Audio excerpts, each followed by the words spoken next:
कौन है अघोरी? अघोरी जो होते हैं वो शिव को प्राप्त करने की कोशिश कर रहे हैं। वो आत्माओं को वश में कर सकते हैं, वो पक्षियों से संवाद कर पाते हैं, वो चलते फिरते किसी को भी सम्मोहित कर सकते हैं। They can just hypnotise you and then you will do whatever they wish. एक ब्रिटिशर, एक अंग्रेज जिसका नाम है थॉमस स्टोन्स, हिमालय की श्रृंखला में बर्फीली पहाड़ियों में दब चुका था, लगभग मर चुका था। सिर्फ उसका हाथ बाहर था। उस हाथ में कुछ हलचल हुई और वहीं से गुजर रहा था एक नागा साधु। उस नागा साधु ने इस मरते हुए थॉमस स्टोन्स को बाहर निकाला और घसीटता हुआ उसको ले गए पास के गुफा में जहां ये नागा साधु खुद रह रहा था। क्यों घसीट के लेके गया थॉमस स्टोन को? थॉमस स्टोन कौन है? ये बिना नाम का नागा साधु कौन है? ये नागा साधु उसको लेके गया तो उसके साथ करने क्या वाला है? उसको बचाने वाला है या उसको मार के खा जाने वाला है? ये नागा साधु अकेला है या इसका भी कोई साथी है?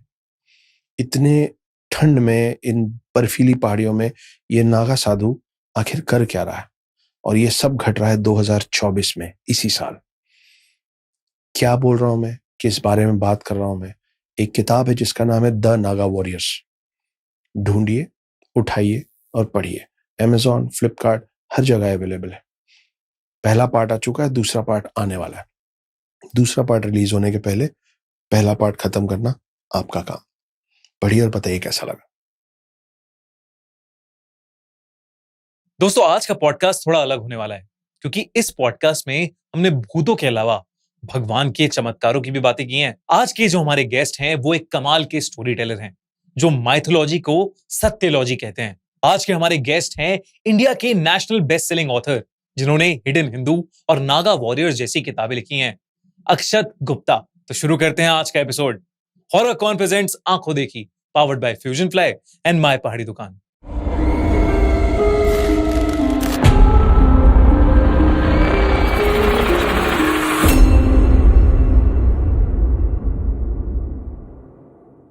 दिल्ली के सिरी फोर्ट में हॉरर कॉन हो रहा है अक्टूबर में। ये लोग कर रहे हैं। इनको फॉलो करो, इनको सब्सक्राइब करो, और कहीं भी हो और हॉरर पसंद है तो सिरी फोर्ट आओ अक्टूबर में। डेट्स 26 अक्टूबर को। आप सबका स्वागत है सिरी फोर्ट में 26 अक्टूबर को। आंखों देखी horror con. So see you there. Akshat, बहुत अच्छा लग रहा है मुझे आज आप आए हैं आंखों देखी खूनी मंडे के पॉडकास्ट में।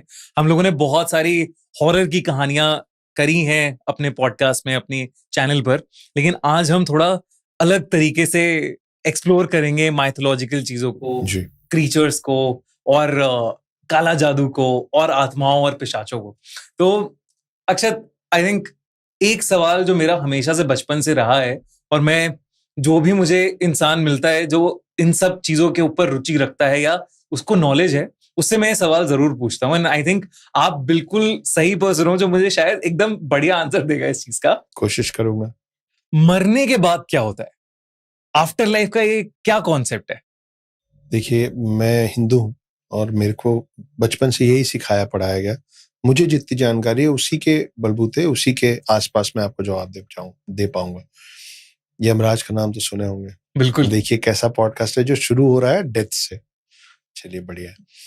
हालांकि डेथ से चीजें शुरू होती हैं, अंत ही आरंभ है। अंत ही आरंभ है। और हम लोगों ने डेथ को जितना बड़ा हवा बना रखा है, वो एक कभी ना मिटने वाला सत्य है कि जो आया उसको जाना पड़ेगा।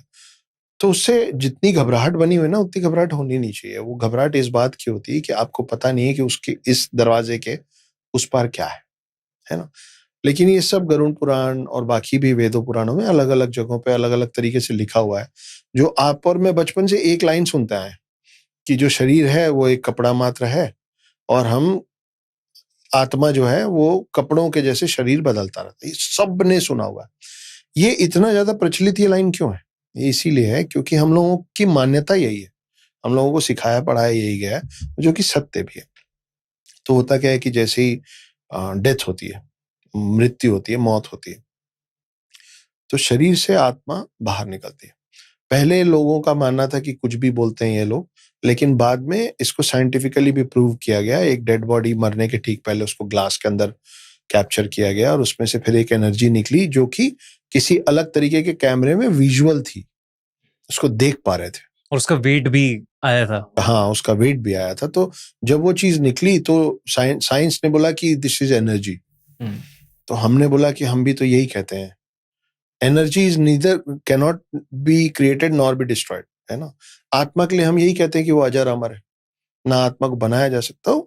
कुल मिला के हमने जो आत्मा शब्द का इस्तेमाल किया हुआ है, उसका सिनोनिम उन्होंने अंग्रेजी में फिलहाल एनर्जी बना रखा है। ठीक है, तो आत्मा क्या है? एनर्जी है। तो जब वो क्रिएट नहीं हो सकती और डिस्ट्रॉय नहीं हो सकती है और यहां से निकली है तो कहीं तो पहुंचेगी। तो हम लोगों का मानना ये होता है कि यमराज यमदूत भेजते हैं, यमदूत ऐसे दोनों साइड से ऐसे पकड़ लेते हैं हमको और उसको हमको लेके जाते हैं ऊपर। 24 घंटे के अंदर हमने जीवन में जो भी अच्छा किया बुरा किया वो सब दिखा के हमको वापस भेज दिया जाता है यहीं पे। और तब हम यहाँ पे रह के हम अपने आप को देखते हैं, अपने परिवार को देखते हैं। और हम कई बार ऐसा होता है कि आत्मा कोशिश करती है वापस उस शरीर में जाने के लिए, है ना। जो आत्मा नहीं चाह रही है कि मैं उस शरीर में वापस चले जाऊं, वो मोक्ष के करीब पहुंच गई है, उसको नहीं आना है इस वस्तु जीवन में वापस, है ना। उसको मटेरियलिस्टिक लाइफ में नहीं आना है, तो वो देख रही है कि मेरी बॉडी पड़ी हुई, but I don't want to go, I am done with it. ज्यादातर आत्माएं they want to go back, they want to enter back, because उनका अभी मोह माया से खत्म नहीं हुआ है। तो इसीलिए मैं बोलता हूँ कि मोह और मोक्ष जो है वो एक दूसरे के विरोधाभासी है। They are totally contradicting each other. कि अगर आप मोह में है तो आपको मोक्ष की प्राप्ति नहीं होगी, अगर आपको मोक्ष चाहिए तो आपको मोह से पल्ला झाड़ना पड़ेगा। तो ये शरीर वापस जाने की कोशिश करता है, लेकिन नहीं जा सकता है क्योंकि अब वो शरीर का काम खत्म हो गया। तो आत्मा अपने ही परिवारजनों के बीच में कुछ समय रहती है, उनको पुकारती है, उनसे बात करना चाहती है। जब वो उसको समझ में आता है विद टाइम, और ऐसा फिल्मों में भी कई बार दिखाया गया अलग अलग कि आप टच करना चाह रहे हो ऊपर, बॉडी के ऊपर से आपका हाथ निकल जा रहा है क्योंकि वो सोल हो गया।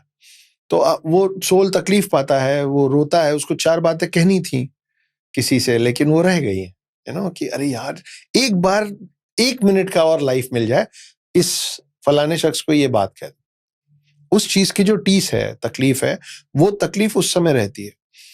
हम लोगों में शरीर को जलाया इसलिए जाता है, इसलिए जला दिया जाता है कि कुछ भी हो आप उस शरीर में वापस ना जाओ। It's not good for you. आप सोचो ना, आप एक शर्ट को खास करके गर्मी के समय में कोई 1 दिन पहन लेगा, कोई लगातार 2 दिन पहन लेगा, फिर उसको डाल के धुलवाओगे ना, उसको फ्रेश करोगे ना।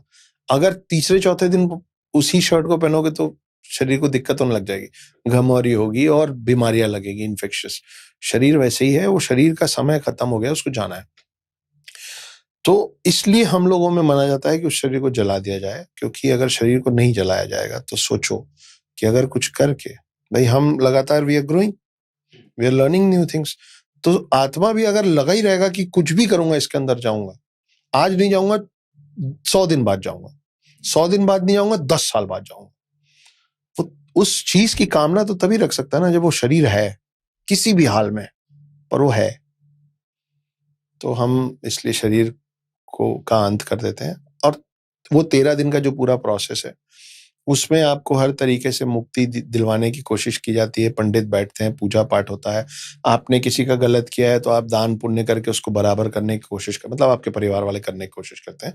और फाइनली फिर आप आत्मा का सफर शुरू होता है वापस, जहां से उसका क्लिनजिंग कुछ इस तरीके से होता है कि जब वो अगली बार शरीर में घुसे तो इस जीवन का उसको कुछ याद ना रहे, तो वो रीबूट किया जाता उसको, है ना। ये ऊपर जैसे यमराज और उनकी टीम करती है, या ये क्या सिस्टम होता है? कोई यमराज से जुड़ी कोई ऐसी कोई कहानी है? यमराज से जुड़ी बहुत सारी इंटरेस्टिंग कहानियां हैं जिसपे लोग कम बात करना पसंद करते हैं। घरों पे भी बोला जाता है कि नहीं यमराज मत बोलो, है ना, मौत पे बात मत करो। आप अपने आसपास कभी बोलोगे कि सुनो यार, जब मैं मर जाऊंगा तो कोई जो बड़े होंगे थप्पड़ लगा देंगे कि ऐसे नहीं बोलते, ऐसे बात नहीं करते। अरे करो भाई, वो सत्य है। आंख बंद कर लेने से आपके आंख के आगे अंधेरा होता है, आंख बंद कर लेने से रात नहीं होती। So only because you are ignorant to something, that doesn't mean that it does not exist. And same goes with भूत पिशाच also. We will come there. बिल्कुल। तो यमराज जो है, सूर्य एक अलग अलग समय में ना सूर्य की क्षमता बढ़ती और घटती रहती है ना। वो अब साइंटिफिकली भी प्रूव्ड है। तो जब वो बीच बीच में से हीट वेव्स जो आते हैं तो वहां पे दिखता है कि वो बहुत दूर तक फेंकाया वो चीज। तो एक ऐसे ही वक्त चल रहा था जब सूर्य की गर्मी बहुत तेज, बहुत बढ़ गया था और उनकी पत्नी उनके आसपास रह नहीं पा रही थी। तो उन्होंने अपना एक प्रतिबिंब तैयार किया क्लोन, अच्छा। उसका नाम दिया गया छाया। और उनकी जो समकक्ष थी उन्होंने बोला छाया को कि सुनो, किसी को पता नहीं चलना चाहिए कि मैं चली गई हूं थोड़े दिन के लिए, संभालो। सूर्य देव को भी नहीं पता चलना चाहिए कि तुम मैं नहीं हो। अब वो उन्होंने बनाया था तो उनकी आज्ञा का पालन तो होना था।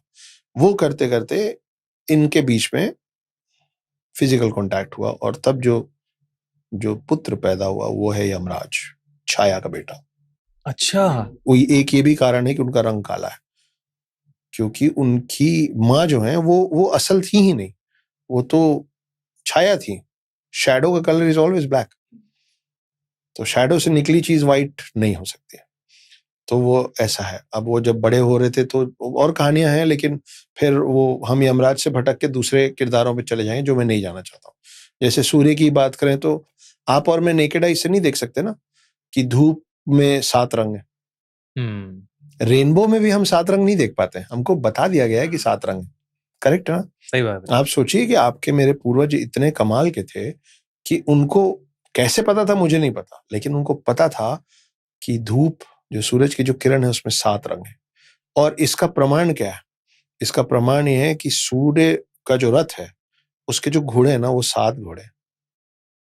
तो आमतौर पे जब घोड़े आप देखते हैं किसी रथ में तो वो 2 होते हैं, 4 होते हैं, 6 होते हैं, जो भी होते हैं, मतलब इवन नंबर्स में होते हैं, ऑड नंबर्स में नहीं होते।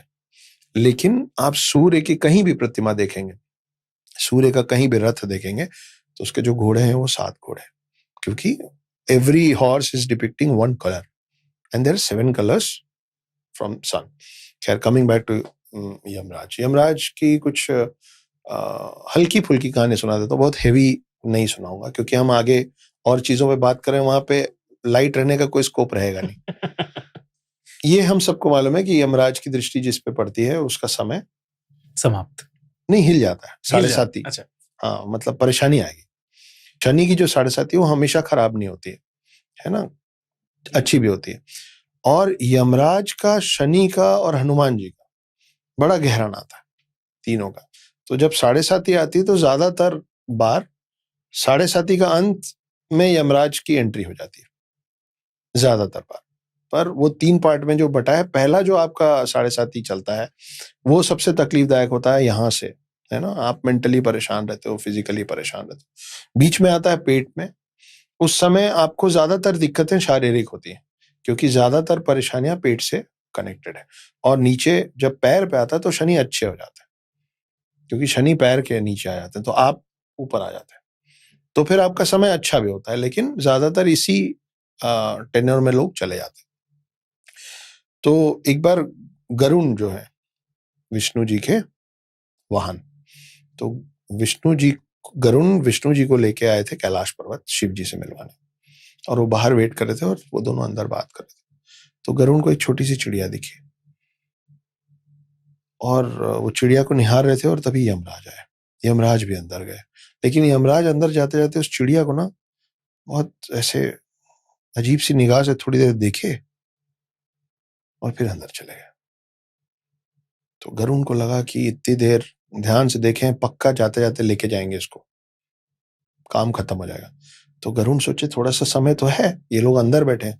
वो चिड़िया को पकड़े और बहुत दूर उड़ गए, बहुत ज्यादा ही दूर उड़ गए, और उसको एक दूसरे ही कहीं पहाड़ में उसको छुपा के आ गए कि यमराज देखना। यमराज निकले, इधर उधर देखे और वहां सिर्फ गरुण थे। तो गरुण को बोले वो छोटी सी चिड़िया थी, वो कहाँ गई? गरुण अंदर अंदर सोच रहे कि मैं बचा लिया। बोले वो आप उसको, मैं बता दूंगा कहाँ गए, लेकिन आप पहले बताइए उसको उस दृष्टि से आप क्यों देख रहे थे? तो यमराज बोले कि मैं ये सोच रहा था कि ये इतनी छोटी सी चिड़िया है, इतने 1000 किलोमीटर इतने कम समय में जाके वो सांप का निवाला कैसे बन जाएगी? वो जहां रख के आए थे वहां पे सांप उसको खा गया था। तो गरुण बचाने की कोशिश में गरुण ही बन गए उस चिड़िया के मौत का कारण, कि वो जहां छुपा के आए थे ना जिस बिल में, वहां एक सांप था जिसका वो निवाला बन गया। तो यमराज ये सोच रहे थे कि इतने कम समय में ये चिड़िया उतनी दूर उड़ के कैसे जाएगी और वहां सांप के हाथ से उसका काल कैसे आएगा। तो ये यमराज की एक कहानी है। यमराज की बहन है, अच्छा। हाँ, और यमराज की बहन का नाम है यमुना। अच्छा। जी, तो यमुना नदी जो है वो हमारे पुराणों में यमराज की बहन का दर्जा उनको मिला हुआ है। तो यम राज और यमुना ये दोनों भाई बहन। एक ये बात है जो कम लोगों को मालूम है। 5 पांडवों का नाम आपने सुना है ना? तो जो अर्जुन है वो इंद्रपुत्र है, पता है सबको। तो वैसे ही इन पांचों भाइयों में वैसे तो सबसे बड़े कर्ण हैं, लेकिन इन पांडवों की अगर बात करें तो युधिष्ठिर जो है वो यमराज के पुत्र है। ये आप, यमराज के पुत्र हाँ, हैं। धर्मराज युधिष्ठिर जो है वो यमराज के पुत्र है, ये भी लिखा हुआ है। तो ये कम लोगों को पता है। तो इस तरीके की बात है। तो जैसे लोग बात करते हैं कि यमराज डिसाइड करते हैं कि आपको हेल में भेजें या हेवन में भेजें, नर्क स्वर्ग का क्या कॉन्सेप्ट है? ये सच में ऐसे बोलते हैं कि मतलब बॉईल करा जाएगा आपको कढ़ाइयों में डाल डाल के, ऐसे वो एक हेल है और एक हेवन है जहां पे परियां और अप्सराएं मिलेंगी आपको? तो ये जेन्युइनली ये सारी चीजें होती हैं या इनके पीछे कोई एक बस कहानियां हैं ये सारी? देखिए, बहुत सारी ऐसी कहानियां जो हैं वो अब हम लोग थोड़ा कम समझते हैं, इसलिए हमको लगता है कि सारी चीजों को लिटरली ले लो। आपका हेवन और हेल यही है, और मैं दोनों देख चुका हूं। अगर आप गलत लोगों के बीच में हैं और आप गलत डायरेक्शन में बढ़ रहे हैं तो आने वाला समय आपका हेल यही होगा, है ना? जब आप मानसिक तौर पे परेशान होते हैं, मैं सुसाइड तक गया हूँ। मैं 5 दिन अस्पताल में पड़ा हुआ था। ये मैंने कई बार बोला हुआ, इसमें नया कुछ नहीं है, लेकिन वो समय मेरे जीवन का हेल ही था। तो जब वो लिखा हुआ है ना तेल की कढ़ाई, तो वो एक्चुअली मुझे ऐसा लगता है, सबकी अपनी-अपनी मान्यता है, कि वो तेल की कढ़ाई में शरीर फ्राई नहीं होता होगा, वो जो बोलते हैं ना कि भिजा फ्राई। तो आप जब बहुत परेशान होते हैं तो क्या हालत रहती है आपके मानसिक अवस्था की, क्या हालत होती है? जब आप खुश होते हैं या जब आपका समय अच्छा चलता होता है तो यू फील लाइक हेवन। तो हेल और हेवन जो है वो दोनों चीजें यही हैं। जैसे इसीलिए हम लोगों का मानना शुरू से रहा है कि हमारे भगवान कहीं ऊपर ऊपर नहीं रहते, हमारे भगवान हमारे बीच में रहते हैं। नहीं तो क्यों है मंदिर? क्यों लोग जाके मंदिर में बतियाने लग जाते हैं? खुश तो बहुत हो गए ना आज तो। क्या कर रहे हैं मिस्टर बच्चन वहां पे, है ना? तो हम हर चीज में भगवान मानने वाले लोग हैं, चींटी से लेके, और हर पक्षी हर जानवर को हमने किसी ना किसी भगवान से एसोसिएट कर रखा है, ताकि उसका भी ख्याल रखा जाए। अक्षत, मैं एक इसी से रिलेटेड सवाल पूछूंगा। जैसे हम लोग अ, या पूजा पाठ भी होता है, जैसे अब मैंने अपना घर शिफ्ट किया कल। पंडित जी आए थे, कुछ पूजा में कुछ एक छोटी सी चीज मिसिंग थी, तो पंडित जी ने कहा अरे क्षमा मांगते हैं भगवान से कि ये मिसिंग है और इस चीज को आगे बढ़ाते हैं, पूजा को आगे बढ़ाते हैं। तो हम इतना डरते क्यों है भगवान से? और ये हेल हेवन के कॉन्सेप्ट हमें डरा रहे हैं भगवान से, या हम इंसान को डरना चाहिए भगवान से? हाँ, भगवान से डरना चाहिए। वो आपने वो ऐड देखा ना, दाग अच्छे, हम्म। सर्फ एक्सेल दाग अच्छे। दाग अच्छे हैं। तो हर चीज सिर्फ नेगेटिव हो जस्ट क्योंकि उसका शब्द दाग, तो नेगेटिव शब्द है ना, पर दाग अच्छे हैं। क्योंकि अगर दाग आपको कुछ अच्छा करते हुए लग रहा है तो दाग अच्छे हैं। तो आपके डर से अगर आपका नुकसान होने से बच रहा है तो डर अच्छा है। कैसे? आप सोचिए कि अगर ये रिलीजन का और भगवानों का कोई कॉन्सेप्ट ही नहीं होगा तो फिर अच्छाई बुराई बचेगी कहाँ? अगर आपको किसी चीज का, भाई मैं आज की डेट में किसी का बुरा क्यों नहीं कर रहा हूं? मुझे डर है कि अगर मैं किसी का बुरा करूंगा तो भगवान जी देख रहे हैं, फिर वो मेरा बुरा करेंगे। ठीक है ना? तो वहां पे तो डर अच्छा है ना। नहीं तो मैं तो गंडासा लेके मारता फिरूंगा लोगों को। मेरे को तो बहुत लोगों को निपटाने का मन करता है, लेकिन ऐसा नहीं करता है ना कोई। तो इसलिए डर डर का कोई प्रॉब्लम नहीं है, डर होना चाहिए।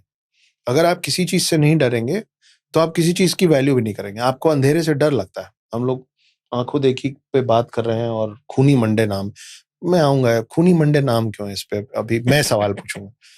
पर आप रोशनी की वैल्यू इसलिए करते हैं क्योंकि आपको अंधेरे से डर लगता है।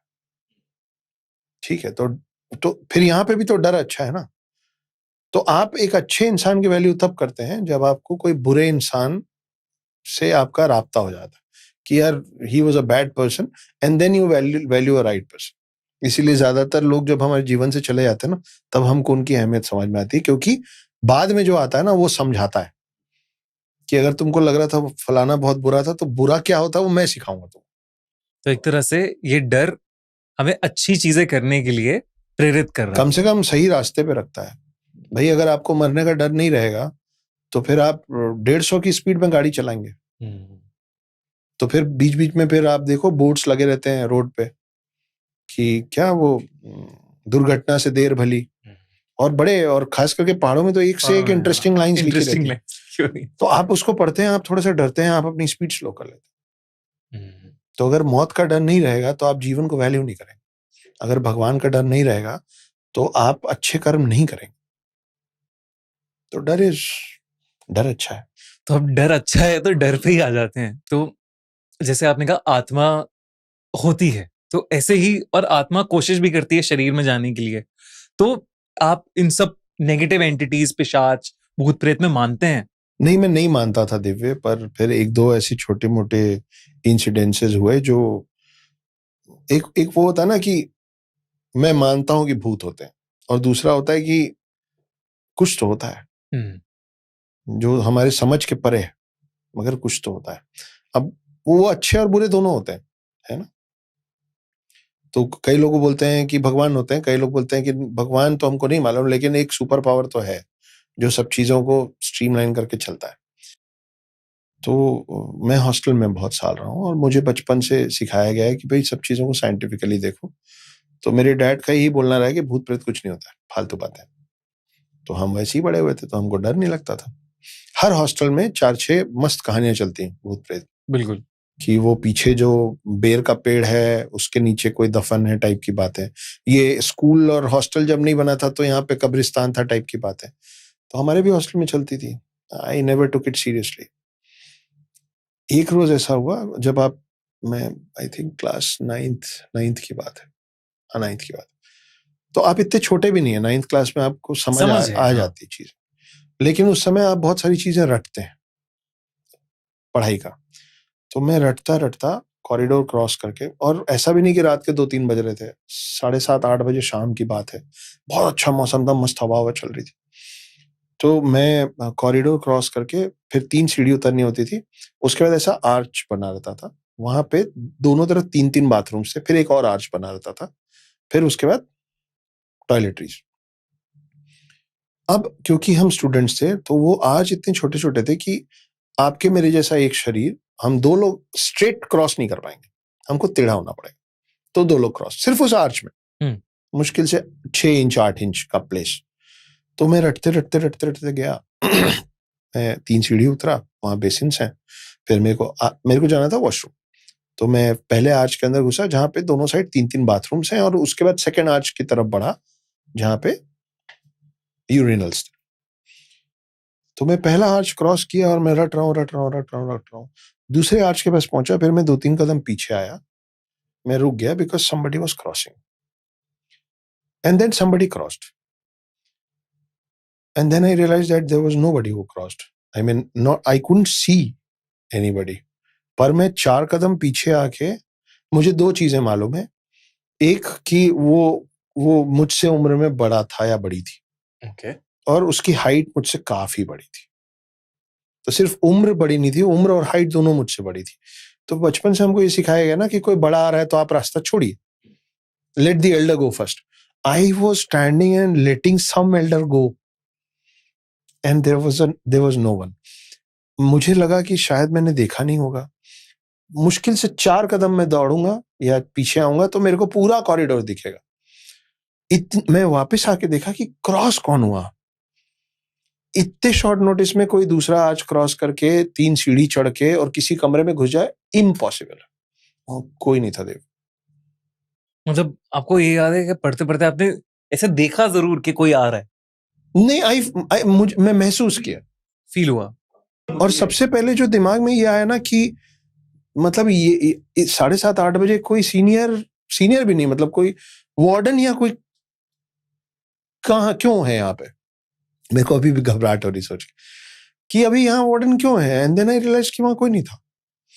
बट ट्रस्ट मी, मुझे पता है कोई था, मैं प्रूव नहीं कर सकता, और ना नुकसान हुआ। भाई मैं जो आपको बोल रहा हूँ, मैं इसमें बहुत सारा मिर्ची मसाला लगा के सुना सकता हूँ, मैं फिल्में लिखता हूँ। है ना। लेकिन जो हुआ था, मैं एज इट इज बता रहा हूँ कि वो कोई था जो मुझको क्रॉस करके गया, मैंने उनको जाने का रास्ता दिया, मगर वहां कोई नहीं था। फिर पूछा आपने स्कूल वालों से कि भाई क्या कुछ? नहीं, मैंने किसी से कुछ नहीं कहा, इसलिए नहीं कहा क्योंकि मैं दूसरी तरफ फुल टाइम खड़ा रहता था कि तुम लोग फालतू बात करते हो, ऐसा कुछ नहीं होता है।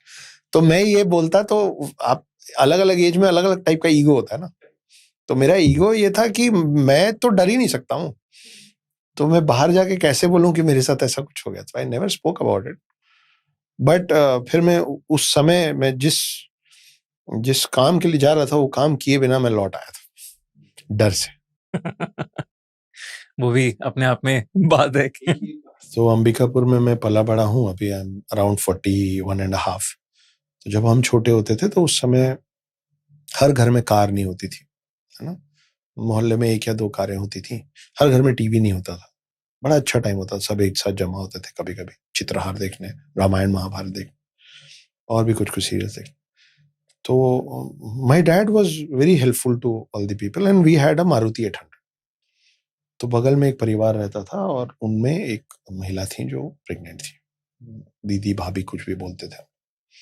तो डैड ने बोला था कि रात बेरात अगर कहीं जाना पड़े हॉस्पिटल, तो संकोच मत कीजिएगा, बता दीजिएगा। गाड़ी है, 2 व्हीलर में नहीं ले जा सकते ना आप प्रेग्नेंट वुमेन को जो बोल रही है कि मेरा लेबर पेन शुरू हो रहा है। तो एक दिन रात को हम लोग सोए हुए थे और हमारे घर में 2 गाड़ी थी, एक मारुति 800 थी और एक वेस्पा स्मार्ट थी, व्हाइट कलर की वेस्पा स्मार्ट। तो अचानक से दरवाजा खटखटाया गया। हम लोग सब, छोटा सा घर था, एक ही कमरे में सब सोते थे, सबकी नींद खुली। तो और ये भी 9th-10th की बात है। मेरे को स्कूटर चलाना आता था, कार चलाना नहीं आता। तो डैड निकले, उनको बिठाया गया, भाभी को, उनके हस्बैंड को, डैड बैठे, एक आध कोई और लेडी बैठी, और डैड बोले स्कूटर लेके पीछे आओ। मैं बोला ठीक है। तो हम स्कूटर लेके पीछे पीछे, तो जो हॉस्पिटल था, म्युनिसिपल हॉस्पिटल जो था, वो शहर से थोड़ा सा बाहर था। मतलब आप समझो कि बीच में 2-3 किलोमीटर का एक ऐसा पैच आता था जिसमें खूब सारे पेड़ थे, लेकिन कोई रिहायशी इलाका नहीं था। आगे कार चल रही थी, पीछे हम चल रहे थे। हॉस्पिटल पहुंचे, उनको एडमिट कराया गया, सब बैठे हुए थे, मैं भी बैठा हुआ था। डैड बोले कि कब तक बैठोगे, मेरे को तो रुकना पड़ेगा यार, तुम निकलो। मैं बोला ठीक है डैड। मैं वही स्कूटर उठाया और आने लग गया। स्कूटर एक जगह पे अपने आप बंद हो गई, जो कि बहुत नॉर्मल है स्कूटर्स के साथ। बंद हो गई। थोड़ा सा झुकाओ, 2-3 किक मारो, हाँ। चालू हो जाएगा। मैंने झुकाया, 2-3 किक मारा, गाड़ी चालू हो गई, गाड़ी आगे बढ़ी। अब मेरे को लग रहा है मेरे पीछे कोई बैठा हुआ है उस 2-3 किलोमीटर के पैच में। और जो बैठा था ना दिव्य, वो ऐसा क्रॉस लेग, मतलब जैसे लड़के बैठते हैं वैसे नहीं बैठा था, वो दोनों पैर एक तरफ करके ऐसे बैठा था।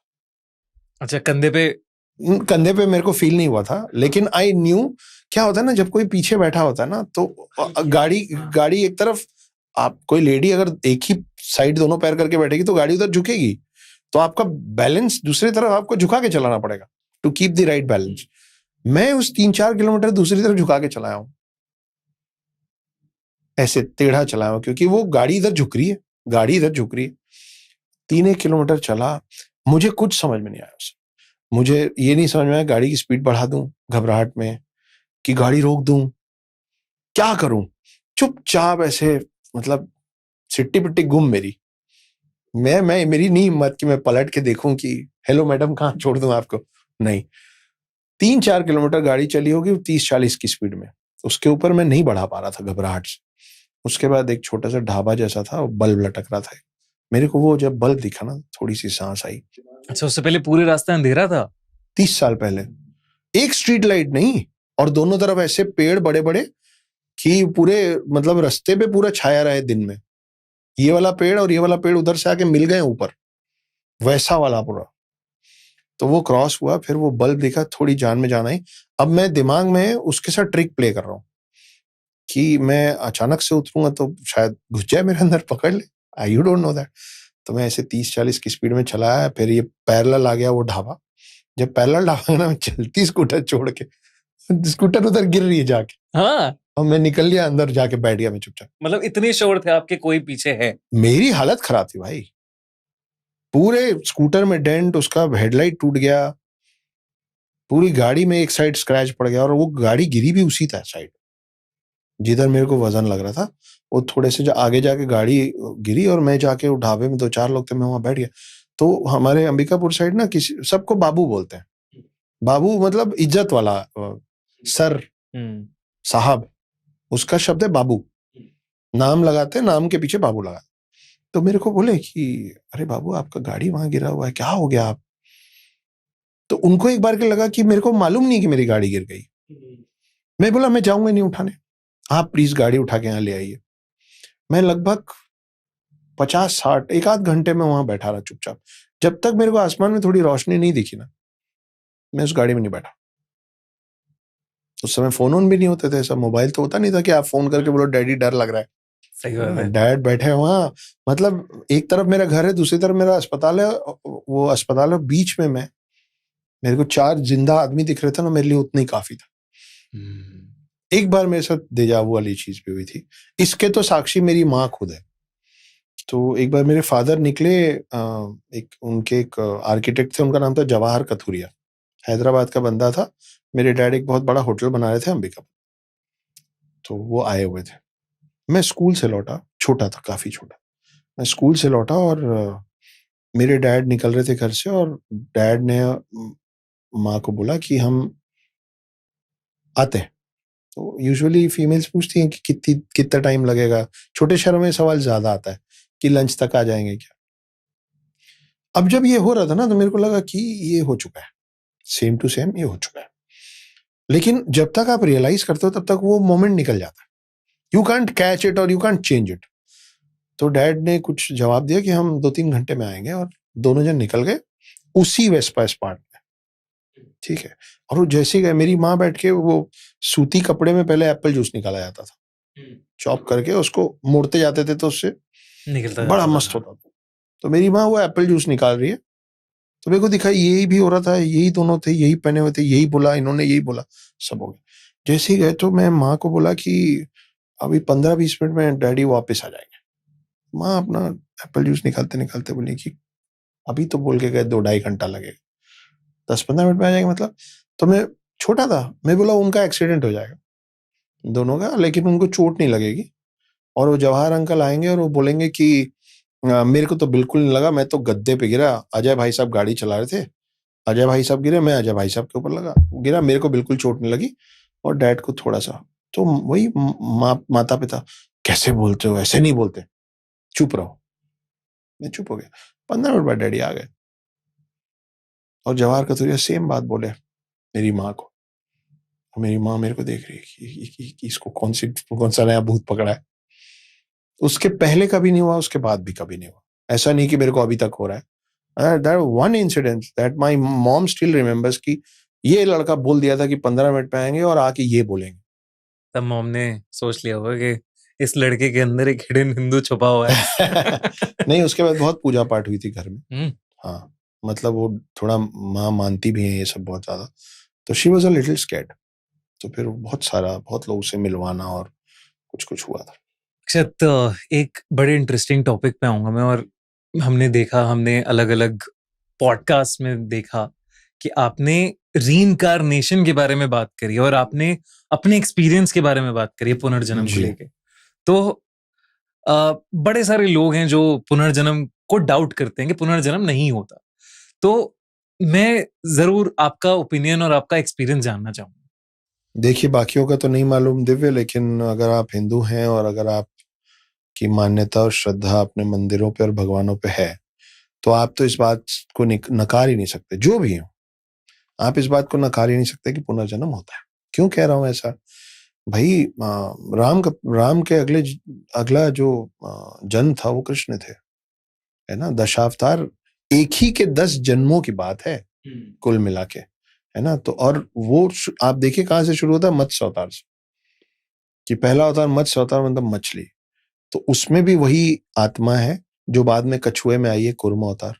वहां से फिर वाइल्ड बोर में आई है कांतारा, वराह अवतार। वहां से फिर नरसिम्हा में आई है, तो वाइल्ड बोर से फिर शेर, है ना। उसके बाद फिर इंसान में आई है, तो फिर इंसान में चलिए अलग अलग शेप साइज सब हुआ है। तो कृष्ण राम का पुनर्जन्म कृष्ण है। लेकिन एक और इसमें इंटरेस्टिंग थ्योरी है, मैं दशावतार में वापस आऊंगा कि राम और परशुराम साथ में कैसे थे एक ही युग में। हाँ, क्योंकि परशुराम जो हैं वो दशावतार का हिस्सा भी हैं और 7 चिरंजीवी का भी हिस्सा, वो दोनों हैं, है ना? तो वो भाई अगर राम का अंत मतलब राम का टेन्योर नहीं खत्म होता और राम अगर वापस नहीं जाते, तो भी कृष्ण तो आते ही। इसलिए आते क्योंकि महाभारत में जो करना था वो राम नहीं कर सकते थे, वो कृष्ण ही कर सकते थे। साथ में एक और बात नत्थी होती है कि हमारे भगवान भी हमको ये बोल रहे हैं कि भाई change is the only constant. नहीं तो फिर अगली बार राम मतलब विष्णु जी फिर से राम बन के क्यों नहीं आ गए महाभारत में? क्योंकि महाभारत शुरू होते-होते तक ये दुनिया बदल गई थी। तो उनको भी अपने आप में परिवर्तन करके इस दुनिया के हिसाब से ढलना पड़ा। इसलिए वापस आना पड़ा। हाँ, इसीलिए आप मर्यादा पुरुषोत्तम राम सुनेंगे, मर्यादा पुरुषोत्तम कृष्ण नहीं सुनेंगे। क्योंकि उनको मालूम था कि इस दुनिया में सर्वाइव करने के लिए या इसमें जो भी मुझे खेल करना है, उसके लिए मेरे को थोड़ी बदमाशी करनी पड़ेगी। तो वो मर्यादा के अंदर रह के इसलिए नहीं हो सकता था, क्योंकि आप मर्यादा उसके साथ खेलेंगे जिसके सामने भी जो लोग मर्यादित हों। आप एक डेविल के साथ गॉड नहीं खेल सकते। आपको डेविल से फाइट करने के लिए डेविलिश होना पड़ेगा। खैर, तो इसलिए परशुराम जो हैं, परशुराम को अमरता का वरदान है। 7 चिरंजीवियों में से उनका एक नाम है और बहुत ऊंचे लेवल पे है। और इसीलिए परशुराम आपको रामायण और महाभारत दोनों में मिलते हैं कि परशुराम जो हैं वो राम से लड़ने तो आ ही गए थे जब धनुष की प्रत्यंचा टूट गई थी। तो उसके बाद महाभारत में जो 3 सबसे ग्रेटेस्ट वॉरियर्स माने गए हैं, भीष्म पितामह, अश्वत्थामा के पिता द्रोणाचार्य और सूर्यपुत्र कर्ण, इन तीनों के जो युद्ध गुरु हैं इन दी फिजिकल फॉर्म, वो फिर परशुराम है। तो हालांकि 3 में से 2 लोग से तो झगड़ा कर लिए थे। एक भीष्म पितामह से तो पूरा युद्ध किए प्रॉपरली और सूर्यपुत्र कर्ण से गुस्सा हो गए थे, जिसके कारण उन्होंने श्राप दिया था कि जब तुमको सबसे ज्यादा जरूरत होगी ना मेरी दी विद्या की, उस समय भूल जाओगे। तो उसी के कारण अर्जुन से एट द एंड कर्ण हारे थे। क्या है, जो लोग भी मुझे सुनते हैं वो इसलिए सुनते हैं क्योंकि मैं जब मेरे को खुद किसी चीज को मैं मानता हूं तो ही मैं बोलता हूं, और मैं पूरी कोशिश करता हूं कि मैं साइंटिफिक रीजनिंग के साथ बात करूं, हवाबाजी ना हो। तो मैं जब तक कोई चीज नहीं मानता हूं तब तक नहीं मानता हूं, और जब मैं कुछ चीज पे मेरी मान्यता आने लग जाती तो फिर मैं उसका कारण बताता। मैं नहीं मानता था इन चीजों में। मैं कोई बचपन से पूजा पाठ करते हुए और गुरुकुल में पला बढ़ा इंसान नहीं हूं। बहुत ऑर्डिनरी लाइफ रही है। रेस्टोरेंट्स और होटल्स चला रहे थे और होटल्स रेस्टोरेंट्स खोलने थे जैसे सबको, और महंगी गाड़ियां चाहिए, महंगे फोन चाहिए, बड़ा घर चाहिए, वही सब कर रहे थे। अभी अभी की बात है, 6-7 महीने के अंदर अंदर की बात है। मैं नहीं जानना चाहता हूं कि मैं किस दिन मरने वाला हूं इस जन्म में। जब जाना होगा चले जाएंगे। इसलिए नहीं जानना चाहता हूं कि तब तक मैं अपना काम करूं। मेरे को आप अभी बता दोगे कि मैं 3 साल बाद मरने वाला हूं फॉर एग्जाम्पल, तो फिर मैं अपने 60 साल के जीवन की आज तैयारी छोड़ दूंगा ना, क्योंकि मेरे को मालूम है मैं तो हूं ही नहीं। मैं तो 45 में जा रहा हूं, अभी तो 42 का हो गया। इतना है कि 3 साल तो आराम से कटेगा। तो उस 3 साल में बहुत कुछ है जो मेरे को करना होगा जो मैं नहीं करूंगा, जिसके कारण बहुत दूसरे लोग कनेक्टेड होंगे, वो सबका छूट जाएगा। तो हमको एक जगह डिनर पे बुलाया गया था एक घर में बुलाया गया था। तो हमको लगा परिवार के 4 लोग और मैं। वहां पहुंचा तो उन्होंने बहुत लोगों को बुला लिया था, अक्षत आ रहा है, अक्षत। अब हम पहुंच गए थे तो सबको अटेंड करना था, तो सब अटेंड किए। फिर बड़ा सा एक टेबल लगा, आखिरी में 10-12 लोग बचे थे खाना खाने के लिए। उसमें एक ऐसे पंडित जी थे, यंग ही थे, जिनको कोई आइडिया नहीं था कि अक्षत गुप्ता कौन। सोशल मीडिया में नहीं हो आप तो नहीं मालूम रहेगा आपको, सब लोग थोड़ी ना सबको जानते हैं। तो बैठे तो उनको 2-4 लोग, और वो देख रहे थे कि यार इसको कुछ थोड़ा एक्स्ट्रा स्पेशल अटेंशन मिल रहा है। तो वहां पे उन्होंने 1-2 लोगों से पूछा कौन है क्या है। आप बैठे तो बोले अरे ये पंडित जी तो बहुत आपका अगला पिछला सब खोल देते हैं। अच्छा। सब बता देते हैं। मतलब काकभूषणी है ये, कि आप पहले क्या थे और आप आगे क्या होगे सब बता दें। मुझे नहीं इंटरेस्ट कि मेरे बारे में कोई बताए, तो मैं चुपचाप बैठा होता। जी जी जी। अब उनसे किसी ने पूछ लिया कि बताइए ना किसी के बारे में। उनको इम्प्रेस करना था कि इसमें ये इसके बारे में बात करूंगा सब सुनेंगे। तो बोले ये जजमान के बारे में हम बताएंगे। मैं बोला बेड़ा गर्क तुम्हारा, अच्छा खासा बैठ के खाना खा रहा। हाँ, शादी थी। हाँ अब अच्छा क्या होता है ना, अब आपके बारे में बात हो रहा है ना, तो सब लोग आपका मुंह देख रहे हैं, तो फिर खाना खाते नहीं बनता है। हाँ, ये भी है। बड़ा ऑकवर्ड हो जाता है कि आप ऐसे खा रहे हो और लोग ऐसे देख रहे हैं आपका मुंह। तो लेकिन सबने बोला हाँ बताओ बताओ बताओ भाई। मैं उनको रोक नहीं पाया। I was taking him lightly. पर फिर उन्होंने एक बात बोली, उसके बाद मुझे बहुत सारी बात उसके बाद उन्होंने बताई, लेकिन मैं उसको बहुत शॉर्ट में, नॉट शॉर्ट में, मैं उसका एक पीस ही आपको बता रहा हूँ, बाकी सारा मैं नहीं चाहता हूँ कि मैं बताऊं। उनको मेरे बारे में कुछ नहीं मालूम था, उनको मेरा पूरा नाम नहीं मालूम था। वो बोले आपके बहुत सारे जन्म हुए हैं। तो मैं मन में सोच रहा हूँ तो ऐसा तो कोई भी किसी के भी बारे में बोल दे। मैं बोल दूं दिव्य तुम्हारे बहुत जन्म हुए हैं, इस जीवन में तुम्हारा नाम दिव्य इसलिए था क्योंकि पिछले जन्म में तुमने बड़े दिव्य काम, ऐसे थोड़ी ना होता है। तो मैं बोला हाँ बहुत बढ़िया। 2-3 चीजें उन्होंने इधर उधर की बताई। उसके बाद उन्होंने बोला कि आपके एक मानव जीवन में आपका शरीर एक सैनिक ने बीच से गुस्से में आधा काट, मतलब 2 टुकड़े कर दिए थे आपके शरीर के। और उस साल उस जीवन में आप ब्राह्मण थे, पंडित, मतलब मंदिर में पूजा करने वाले ब्राह्मण नहीं थे, सरनेम वाला ब्राह्मण थे, कि आप ब्राह्मण जात के थे। और आपका 2 हिस्सा कर दिया गया था और एक हिस्सा तो ले गया अपने साथ। बोले मेरे को मालूम है कि क्यों मारा गया था, और आप मतलब आपने हरकत की थी कि आपको मार दिया जाए, तो सही मारा था। अच्छा, आधा हिस्सा छोड़ गया, आधा हिस्सा ले गया। तो आपके पूरे जो उस समय का जो कुनबा था, जो परिवार था, उनको आधा ही शरीर मिला। तो वो पूजा पाठ करके उस आधे शरीर को पूर्ण रूप मान के आपका अंतिम संस्कार कर। ये बात भी लगता है कि कोई भी किसी के लिए भी बोल सकता है। जैसे अभी आपको नहीं मालूम है दिव्य, वैसे ही उस पंडित को और उस टेबल में बैठे किसी शख्स को नहीं मालूम था कि मैं बचपन से मजाक में कहता हूं कि आधा ब्राह्मण हूं। अगर मैं श्राप दूंगा ना कि दोनों टांग टूट जाए तुम्हारी, तो एक तो टूट ही जाएगी, इसलिए मेरे से लगना मत। और मैं ऐसा इसलिए बोलता हूँ क्योंकि मेरे माता पिता लव मैरिड है। मेरी माँ उच्च कोटि ब्राह्मण है और मेरे डैड गुप्ता है। तो उस हिसाब से चाहे मजाक में बोले चाहे सीरियसली बोले, मैं सच में इस जीवन में आधा ब्राह्मण हूँ। मेरी हरकतें भी सब आधे ब्राह्मण जो है। मिठाई खाना बहुत पसंद, मेरे को गिफ्ट लेना बहुत पसंद है। कोई मेरे को रैप गिफ्ट दे देता, मैं खुश हो जाता हूँ, भले उसमें कोई सड़ी सी चीज हो। पर अगर गिफ्ट आता है ना, तो पंडित जी लोग खूब खुश हो जाते हैं। हमारे पास भी एक गिफ्ट है आपके लिए। मैं खुश हो गया हूँ। ऐसे एक माए पहाड़ी दुकान करके एक स्टार्टअप है, तो वो ना पहाड़ के प्रोडक्ट्स क्यूरेट करता है बड़े अच्छे अच्छे। तो वो आपके लिए हमने अरेंज किया है, क्यूरेट किया है, तो वो हम आपको देंगे। देखो पंडिताई जाग रही मेरे अंदर अब।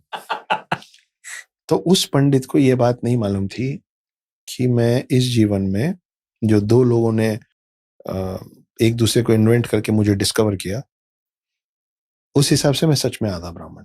तो वो बोल रहे थे कि तुम्हारे आधे शरीर का ही अंत्येष्टि हुई थी पूर्ण मान के। एक ये बात मेरे को सोचने पे मजबूर की कि भाई ये बड़ा अनयूजुअल सी बात है ना कि आप किसी शख्स के बारे में बताओ और फिर उसका प्रेजेंट उससे रिलेटेड दिख रहा है।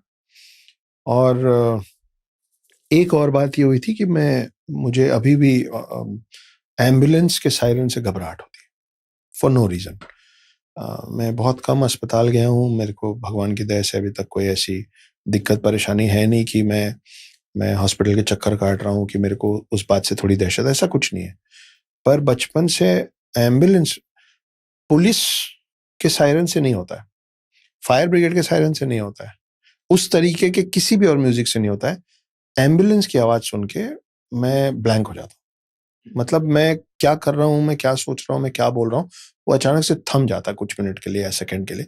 फिर आपको मेरे को वापस लाना पड़ेगा कि आप ये बोल रहे थे, या वो जब आवाज मेरे कान में आना बंद होगी ना, तो हाँ तो क्या बात कर रहे थे हम, ऐसा हो जाता हूँ। इतनी बड़ी बात नहीं है, हो सकता है कोई साउंड आपके कान को नहीं अच्छा लगा। एक और ऐसे ही मिले थे जिन्होंने मुझसे ये कहा कि आपके एक जन्म में आप महिला थे। झूठ बोलने वाले क्या बोलते हैं, तुम क्षत्रिय थे, तुम घोड़े पे सवार थे, तुम्हारी इतनी पटरानियां थी, है ना। वो बोले आप महिला थे और लेबर पेन में आपकी डेथ हो गई थी। आपको अस्पताल ले जाया जा रहा था, अस्पताल पहुंचने के पहले रास्ते में आपका देहांत हो गया। तो फिर मैं मतलब आप मजबूर हो जाते हो सोचने में कि यार, तो ये 2 चीजें हैं जो मुझे मेरे पुनर्जन्म के बारे में बताई गई है। और ये आप रिलेट करते हो, मतलब क्योंकि कनेक्शन बन रहा है। मैं चाहता नहीं था, बट आई वाज कंपेल्ड कि यार कैसे आप ऐसे नकार दोगे इस बात को। उस आदमी को मालूम नहीं है कि आप अपने आप को बचपन से आधा ब्राह्मण बोल रहे हो। वो यहाँ बैठा हुआ है, आपसे पहली बार मिला है और वो आपको ऐसी बात बता दे रहा है। तो भाई जब आपका आधा ही शरीर का अंतिम संस्कार हुआ था, तो अगले जन्म में तो आप आधे ही ब्राह्मण निकलोगे ना। ये बड़ा इंटरेस्टिंग पैग है कि जो छूट गया है इस जीवन में, और वो बार बार दिमाग में चलता रहता है। इस तरीके की और बहुत सारी वो बातें और बताए, which was I could connect and relate to it about my previous life. एक और कहानी आप सुना रहे थे मुझे, अभी हम पॉडकास्ट शुरू होने से पहले, जहाँ पे आपने एक लेडी की बात करी थी जो प्रेग्नेंट थी और लोगों ने कह दिया था कि वो उसका बच्चा नहीं पैदा होगा। हाँ यार, वो मैंने अभी थोड़े दिन पहले ही मैंने रील में ही देखा है। I don't want to take the credits, पर बस वो निकल गया नजर से, तो मैं नाम वो लड़के का पढ़ नहीं पाया। वो लड़का अपने बारे में बता रहा है और उसने कहा कि मेरी मदर को सबने बोला था जब वो प्रेग्नेंट थी कि ये बच्चा नहीं होगा, या स्वस्थ नहीं होगा, या मृत होगा, या तुम 9 मंथ्स कंप्लीट नहीं कर पाओगे, टाइप की बातें डॉक्टर्स भी बोल रहे थे, जो भी सोनोग्राफी वगैरह करके, कि भाई it's not a healthy baby, it's not a healthy baby. तो उस लड़के की माँ पास के गौशाला में एक गाय थी जो कि प्रेग्नेंट थी, तो उससे जाके उसके सामने रोना, तकलीफ शेयर करना कि देख तू भी तो माँ है ना, मैं भी माँ हूँ, हम दोनों प्रेग्नेंट हैं, ऐसा हो रहा है मेरे साथ, क्या करूं, किससे बोलूं, समझ नहीं आ रहा, कुछ करना, इस टाइप की बातें वो जो भी बोलती होंगी बार बार। ये उस लेडी ने अपने उस बच्चे को बताया, जो बच्चे ने ये ऑन कैमरा बोला है। तो फिर 9 महीना जैसे तैसे कंप्लीट हुआ, थोड़े कॉम्प्लिकेशंस आए, लेकिन जैसे तैसे निकाल लिया गया। फिर जो बच्चा पैदा हुआ वो हेल्दी बच्चा पैदा हुआ। 8-10 दिन हॉस्पिटल, अपने मायके, ये सब करके फिर वुमेन लौटती हैं बच्चे के साथ, कुछ है 13-14-15 दिन बाद। तो जब वो लौटी तो वो गाय नहीं दिखी।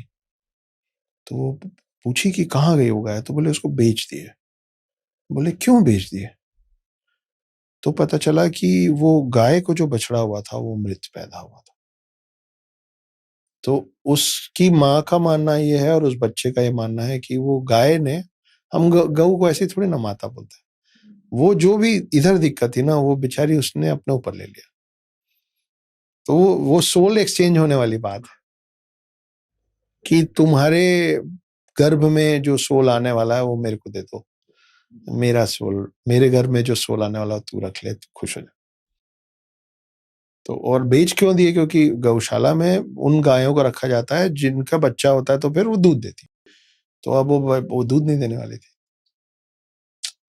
तो ये बड़ी अजीब सी बात है। फिर हमारी एक अच्छी दोस्त है, उनका नाम राधिका है, एनिमल विस्परर है। मैं तो पहली बार उनसे सुना कि ये क्या होता है।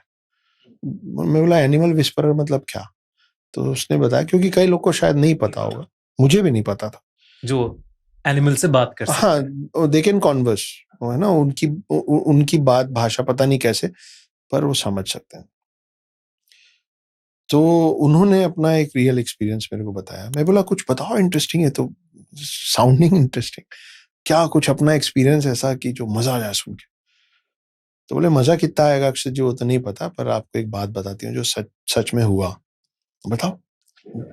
दो फैमिलीज, वो फैमिली फ्रेंड्स कब कहलाते हैं? जब दोनों के फादर्स पुराने दोस्त होते हैं, फिर वो जितने बच्चे होते जाते हैं वो एक दूसरे को हम लोग फैमिली फ्रेंड्स बोलने लग जाते हैं। यही होता है फैमिली फ्रेंड्स।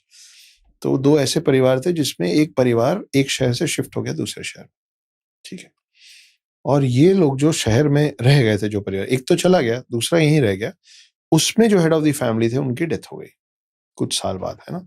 तो जब पिता चले जाते हैं ना, तो फिर वो फैमिली फ्रेंड्स वाला बॉन्ड कमजोर होने लग जाता है, नेचुरली हो ही जाता है। तो हो गया, बहुत साल तक मुलाकात नहीं हुई। 4-5-6 साल बाद इस परिवार का एक बंदा किसी काम से उस शहर पहुंचा जहां वो लोग शिफ्ट हुए थे। तो ऐसा होता है ना कि आप किसी शहर जाते हो तो लगता है कि जितने जान पहचान वाले हैं उनसे मिल लो। तो पट्टा मिलने उनके घर गया। उनके घर पे एक ग्रेट डेन कुत्ता था। ग्रेट डेन, जिनको ना पता हो, ह्यूज होते हैं वो। वो ग्रेट डेन ना ना भौंक रहा था, वो एकदम मतलब स्थिर पड़ा हुआ था। तो ये आके बैठे, दूर में बंधा हुआ था वो कुत्ता। लेकिन जैसे ही इस बंदे को देखा जो पहली बार आया, जिसको ग्रेट डेन कभी नहीं मिला है ना, पहली बार इस घर आया, पहली बार इस परिवार के लोग देख रहे हैं कि वो कुत्ता पूंछ हिलाते हुए इसके पास आया, इसको काटा नहीं, गुर्राया नहीं, इसके पास आके बैठ गया सट के, ये भी थोड़ा ऐसे ऐसे कर दिया। ये बोल रहे हैं कि पहले कभी इसने इसने मतलब घर के नौकर चाकर लोग पे भी कूद जाता है ये, is that furious, but I don't know क्या हुआ। बैठे पिए खाए, रात ज्यादा हो गई, ये डिस्कस हुआ कि यहीं सो जाओ, फिर सुबह निकल जाना। वो रुक गया वहीं। रात को उसको सपने में उसके मरे हुए पिता आए और उसको बोले कि मैंने इस परिवार में जो हेड ऑफ द फैमिली है उनसे XYZ exact amount, for example 3,48,490 ऐसा फिगर मैंने इतना लिया था, इतना मेरा लौटाना बचा हुआ था, मैंने इनको लौटाया नहीं है, इनको प्लीज लौटा दो, क्योंकि मैं इनका कर्जा खा के मरा था, मैं इनके घर में फंसा हुआ, वो डॉग के अंदर हूं। और वो परिवार बोल रहा है खुश ही नहीं रहता है, ये हमेशा ऐसे ही दुखी पड़ा रहता है। बोले तुम अब मतलब मेरा रेंज है, I couldn't come to you to tell this, now when you are here I can reach you, please ये पैसा इनको लौटा दो। अगले दिन मॉर्निंग ब्रेकफास्ट टेबल में बंदे ने पूछा कि मेरे पापा आपसे कुछ पेमेंट वेमेंट लिए थे। तो पिता पुत्र एक दूसरे को बोले अरे घर की बात है छोड़िए, अब वो चले गए, हम थोड़ी ना आके आपको। बोले नहीं नहीं बताइए क्या अमाउंट है। ये परिवार सेम अमाउंट बताया। बोला मैं आज अभी दे रहा हूँ आपको, अभी पेमेंट कर रहा हूँ। वहीं बैठे बैठे उसने ऑनलाइन पेमेंट वेमेंट जो भी किया किया। बोले पापा का पूरा हिसाब क्लियर हो गया? बोले हाँ क्लियर हो गया। भाई उस दिन शाम को उस कुत्ते की डेथ हो गई, उसी दिन शाम को दैट डॉग डाइड, कि मेरे को मुक्ति मिल गई, इनका कर्जा चुक गया, अब इनके घर के दरवाजे में नहीं बैठना पड़ेगा। और वो कुत्ते की उम्र 8 साल 9 साल 10 साल 12 साल नहीं थी, 5 साल। कुत्ते का नॉर्मल जीवन होता है 8 साल से 12 साल। 5 साल का कुत्ता, कोई बीमारी नहीं, कुछ नहीं। उस दिन बेटे ने पैसा दिया, उस दिन रात को कुत्ता मर गया। मेरे को गजब हो गया था ये बात सुन के। मैं बोला सच में? बोले मैं आपको परिवार से मिलवा दूंगी, आपको परिवार से बात करवा दूंगी। मैं भी एकदम, वो था ना कुछ एक हुआ ना, एनर्जी, हाँ एकदम से। मेरे को अभी तक वो बात सोच के और सुन के ऐसा होता है। तो ये आप पुनर्जन्म में भी आप ये ना वो भी है। फिर जो हम लोग बोलते हैं कि हमेशा मानव शरीर नहीं मिलता, अलग अलग शरीर मिलता वाह, ये तो बहुत ही टिपिकल। है। हाँ मतलब he was a slave to that family unless and until he did not pay his debts. उसका सरनेम लैनिस्टर नहीं था ना, उसको टाइम लग गया। ये जो कम लोगों को समझ, ये जो कम लोगों को समझ आ जाएगा। I think game of thrones के फैन तो इतने सारे हैं कि सब अब समझ ही जाते हैं। बस यही नहीं बोलना था। यही नहीं बोलना था। लोगों को ढूंढने तो लैनिस्टर कौन। अच्छा अक्षय जी, जैसे हम लोग अभी बात कर रहे थे आत्माओं की, भूत प्रेत की, तो आपने काफी अलग अलग जगहों के बारे में इंडिया में रिसर्च करी है जी। तो उस रिसर्च में कोई ऐसी जगह आई आपके सामने जहां पे आपको लगा हो अरे ये तो बहुत ही डार्क जगह है या कुछ अजीबोगरीब चीजें हो रही हैं यहाँ पे? मैं एक दो नहीं, मैं आपको 9 जगहों के बारे में बताता हूँ, और उन सबको अगर आपको डिटेल में जानना समझना हो तो एक किताब है जिसका नाम है द हिडन हिंदू, मेरी ही लिखी हुई है, और वो फिक्शन किताब है जिसपे मिस्टर महेंद्र सिंह धोनी की समकक्ष जो उनकी वाइफ है साक्षी धोनी, वो उस पर 3 पार्ट में फिल्म भी बना रही है। क्या बात है। इंटरटेनिंग बुक है, लेकिन इन सारी चीजों से मैंने छेड़खानी नहीं की। इनके बारे में मुझे जो पता चला या जो पता था या जो मैं ढूंढ पाया वो सबको वही डाला है, उस पर फिक्शनलाइज, उसको कल्पना के आधार पे नहीं, जो सच में लेजेंड्स उन जगहों के बारे में चल रहा है वो है। तो हम ऊपर से शुरू करते हैं दिव्य। सबसे पहले आप कैलाश पर्वत के ठीक नीचे मानसरोवर सबने सुना है, लेकिन बहुत कम लोग हैं जिनको राक्षस ताल के बारे में पता है। मानसरोवर से बिल्कुल लगा हुआ राक्षस ताल है। आज भी साइंटिस्ट के पास ये जवाब नहीं है इस सवाल का कि इतने हाइट पे सेम क्लाइमेटिक कंडीशन में 2 अलग अलग पानी कैसे है। मानसरोवर का पानी आप पी सकते हैं, मीठा पानी, उसके आसपास पौधे वौधे होते हैं।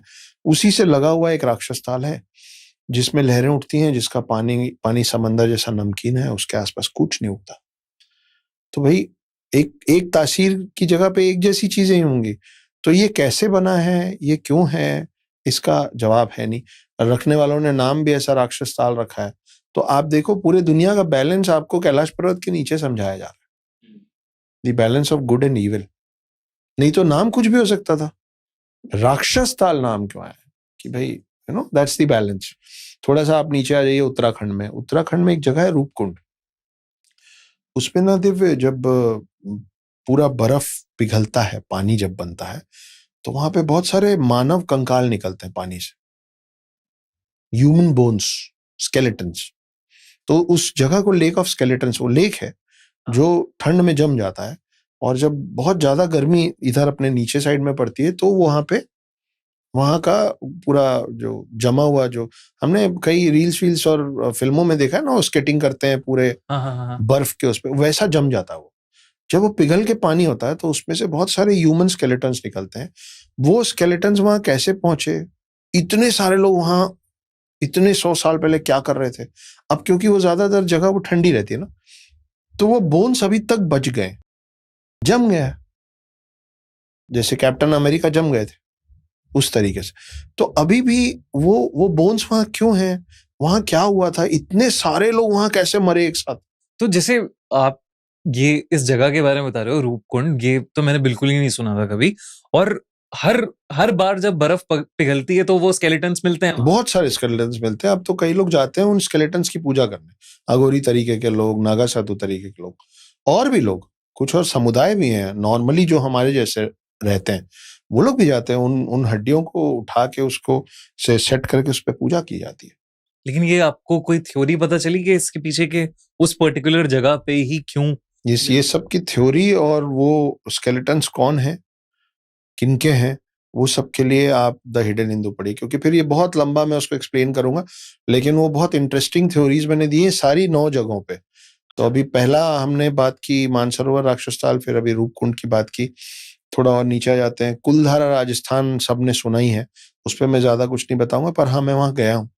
दोपहर के 2 बजे भी ना दिव्य, तुम वहां जब चलोगे ना, तुमको घबराहट होगी, डर लगता है यार, जेन्युइनली डर लगता है। जबकि जब कोई है ही नहीं वहां, सारे घर खाली पड़े, तो आपको डर क्यों लग रहा है? लेकिन लगता है।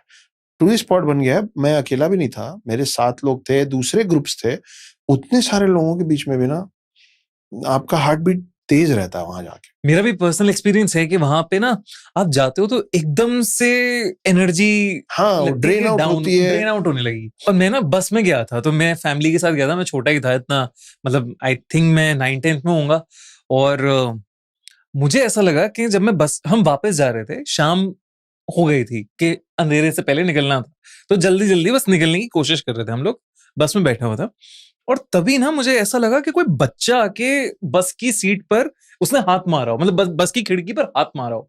मैंने इधर देखा तो 1 सेकंड के लिए मुझे लगा कोई है और कोई बच्चा है छोटा, और वो हाथ मारने की कोशिश कर रहा है। और जब मैं वापस से उतर के मैंने देखा, दूर दूर तक कोई बच्चा है ही नहीं वहां पे, और वो भी बच्चा वैसा धूल में लिपटा हुआ बच्चा। In my head I can visualise that.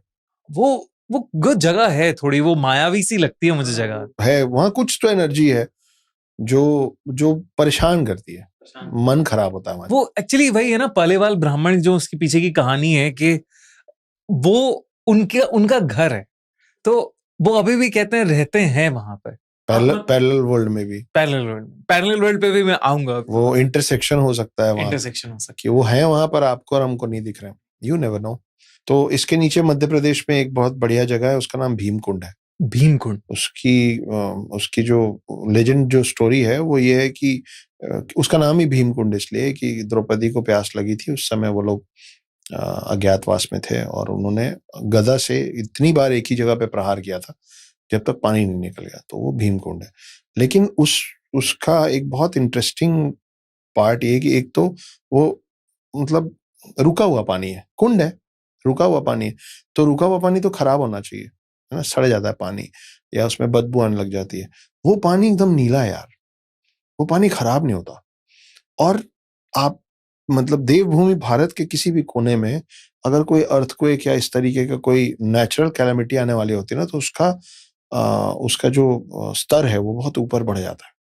जबकि वो कहीं से, मध्य प्रदेश में तो लैंड लॉक्ड है ना, तो ओशन से तो जुड़ा हुआ नहीं है।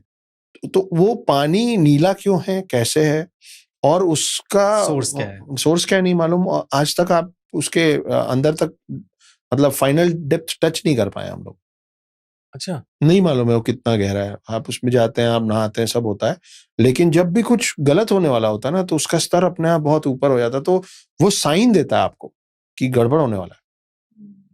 वो कैसे है नहीं पता। फिर आप महाराष्ट्र आ जाइए, एलोरा टेम्पल, क्या मिस्टीरियस चीज है। किसने बनाया वो आज तक हमको पता नहीं है। आज के भी आर्किटेक्ट्स उसको बना नहीं सकते। एक सिंगल पत्थर को ऊपर से नीचे की तरफ तोड़ते हुए एक सिंगल चट्टान को इतना खूबसूरत मंदिर बना देना, आप सोचो उसको उसको अंदर दिमाग में कंसीव कैसे किया होगा बनाने वाला, कि भाई ऊपर से बनाना चालू करूंगा और आखिरी तक बना दूंगा। चलो, कुछ भी किसी, ये कोई साइंटिफिक स्टाइल ही होगा उनका बनाने का, है ना, ये यूं नहीं हो सकता। चलो बना भी लिया।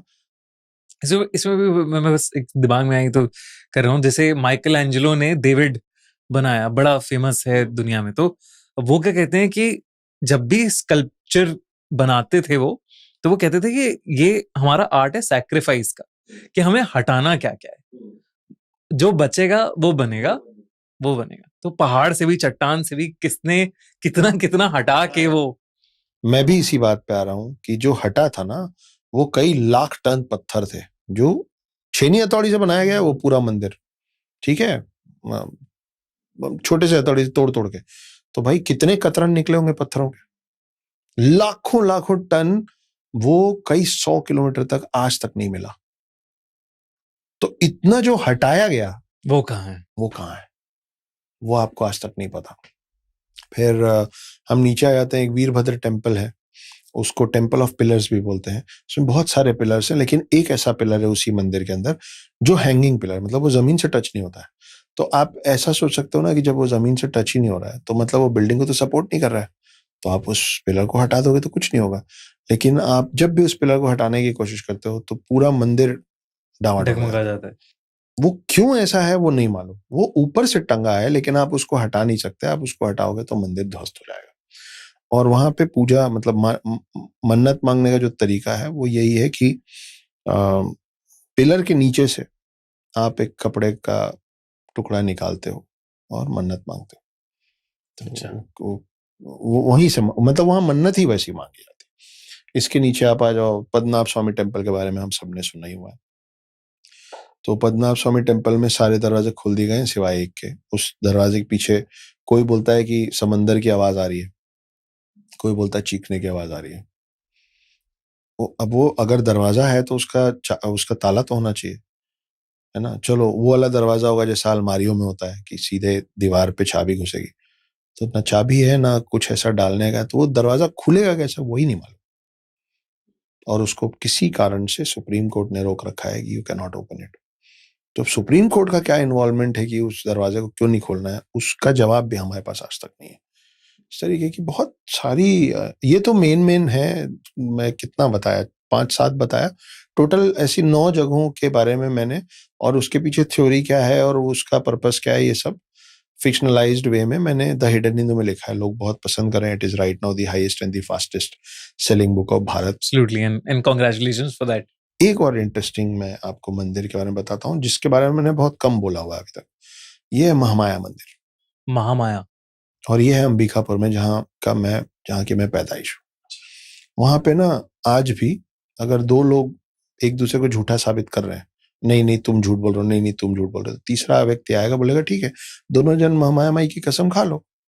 जो झूठ बोल रहा होगा ना वो नहीं खाएगा, वो कुछ भी करेगा, वो 100 कहानी इधर उधर की बनाएगा, लेकिन वो एक लाइन नहीं बोलेगा कि मैं महामाया माई की कसम खाता हूँ कि मैं सच बोल रहा हूँ, नहीं बोलेगा। ये कोई क्रीचर है या देवी है? देवी है, देवी हैं। उनको अभी भी बकायदा वहां बलि चढ़ती है, बकरे की बलि चढ़ती है। हमने देखा अपने आंख से, आज भी चढ़ती है। मैं अब भी गया था 3-4 महीने पहले। वो बकायदा पत्तल दोना, जो लीफ का जो उसमें परोसा जाता है वो प्रसाद के तौर पे, हर कोई उसको कंज्यूम करता है उस प्रसाद को। वहां की कमाल की बात यह है कि वहां पे ना आप गलत कसम नहीं खा सकते, देवी सुनती है।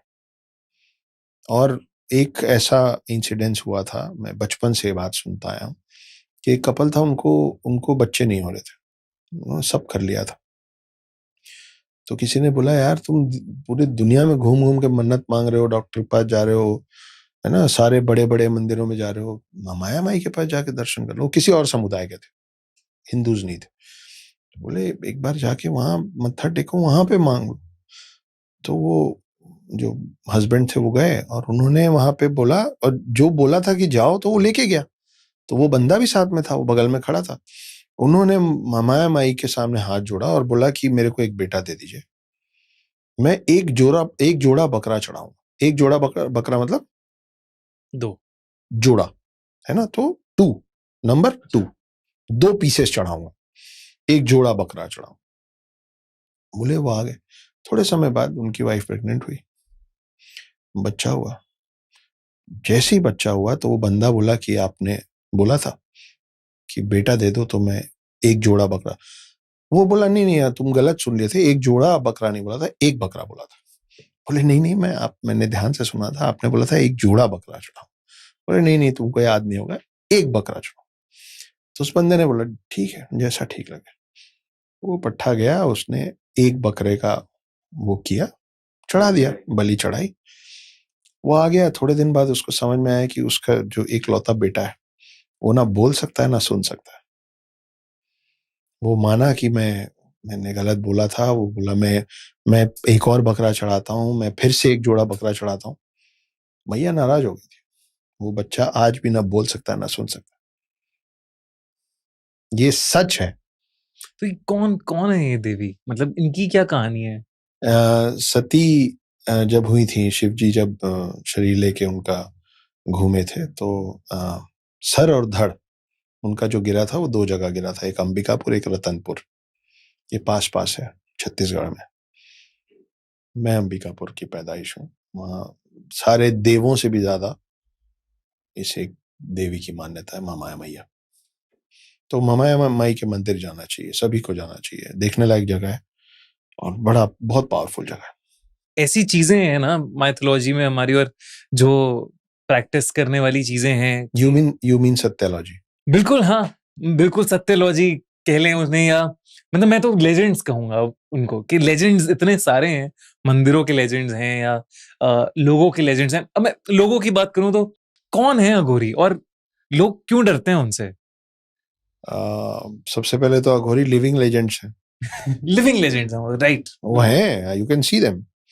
तो आप वो सब तस्वीरें हम सब ने देखी ना कि शिव जी की बारात निकल रही है, तो उसमें तो अघोरी तो उस समय से हैं कि हजारों साल पहले जब शिव पुराण लिखा गया था तो उसमें भी इन लोगों का वर्णन है। भूत पिशाच प्रेत अघोरी ये सब उनके बारात में गए थे, है ना, उसीलिए राजा दक्ष नाराज हो गए थे। दूसरा, आपको उनसे डर इसलिए लगता है क्योंकि वो चाहते हैं कि आप उनसे डरे रहें, क्योंकि डर अच्छा है। डर अच्छा है।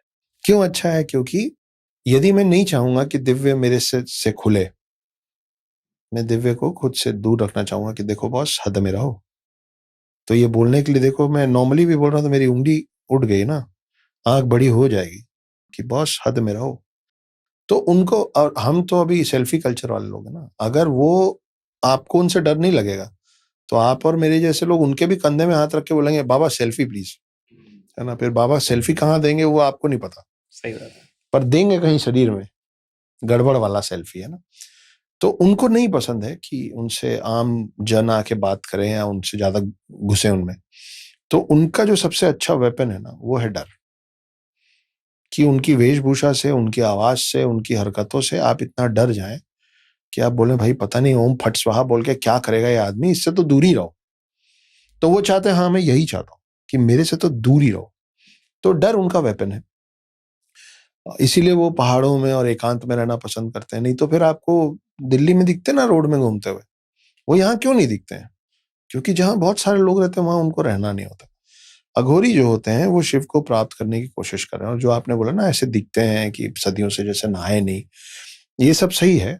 और उनका ये मानना है कि गंदा बुरा अच्छा साफ ये सब कुछ होता ही नहीं, जो है सब शिव का बनाया हुआ है, और शिव का बनाया हुआ है तो बुरा कैसे हो सकता है। तो हर वो चीज जो कंज्यूम की जा सकती है वो कंज्यूमेबल है उनके लिए, चाहे वो कच्चा खाना हो, चाहे वो चिकन हो, चाहे वो मटन हो, चाहे वो फिश हो, चाहे वो मानव मांस ही क्यों ना हो। विच डज नॉट मीन कि वो मार के खा जाते हैं। ये गलत, ये मिथ है कि आदमी को मार के खा जाते हैं, ऐसा नहीं करते हैं। लेकिन उनको अगर एक डेड बॉडी दिखती है तो उनको इस बात से परहेज, सबको नहीं, कुछ लोगों को इस बात से परहेज नहीं होता है कि यार ये तो इंसानी मांस है। उनके लिए मांस मतलब मांस है, और वो सोर्स ऑफ एनर्जी है, क्योंकि वो हमारे जैसे किचन चिमनी लगा के खाना नहीं बनाते हैं कि भी ये सब्जी कितने की दी और वो फल कितने का दिया। उनको जो मिलता है that is their food. If it is consumable they will eat it. इनका मानना ये है, और ये किस पद्धति से भगवान को पाने की कोशिश कर रहे हैं, ये मैं पहले भी बोला हूं, लेकिन ये सबको समझना चाहिए। एक जब घर में छोटा सा बच्चा पैदा होता है ना दिव्य, तो कुछ साल तक हम लोग बोलते हैं बच्चा भगवान का रूप है ना।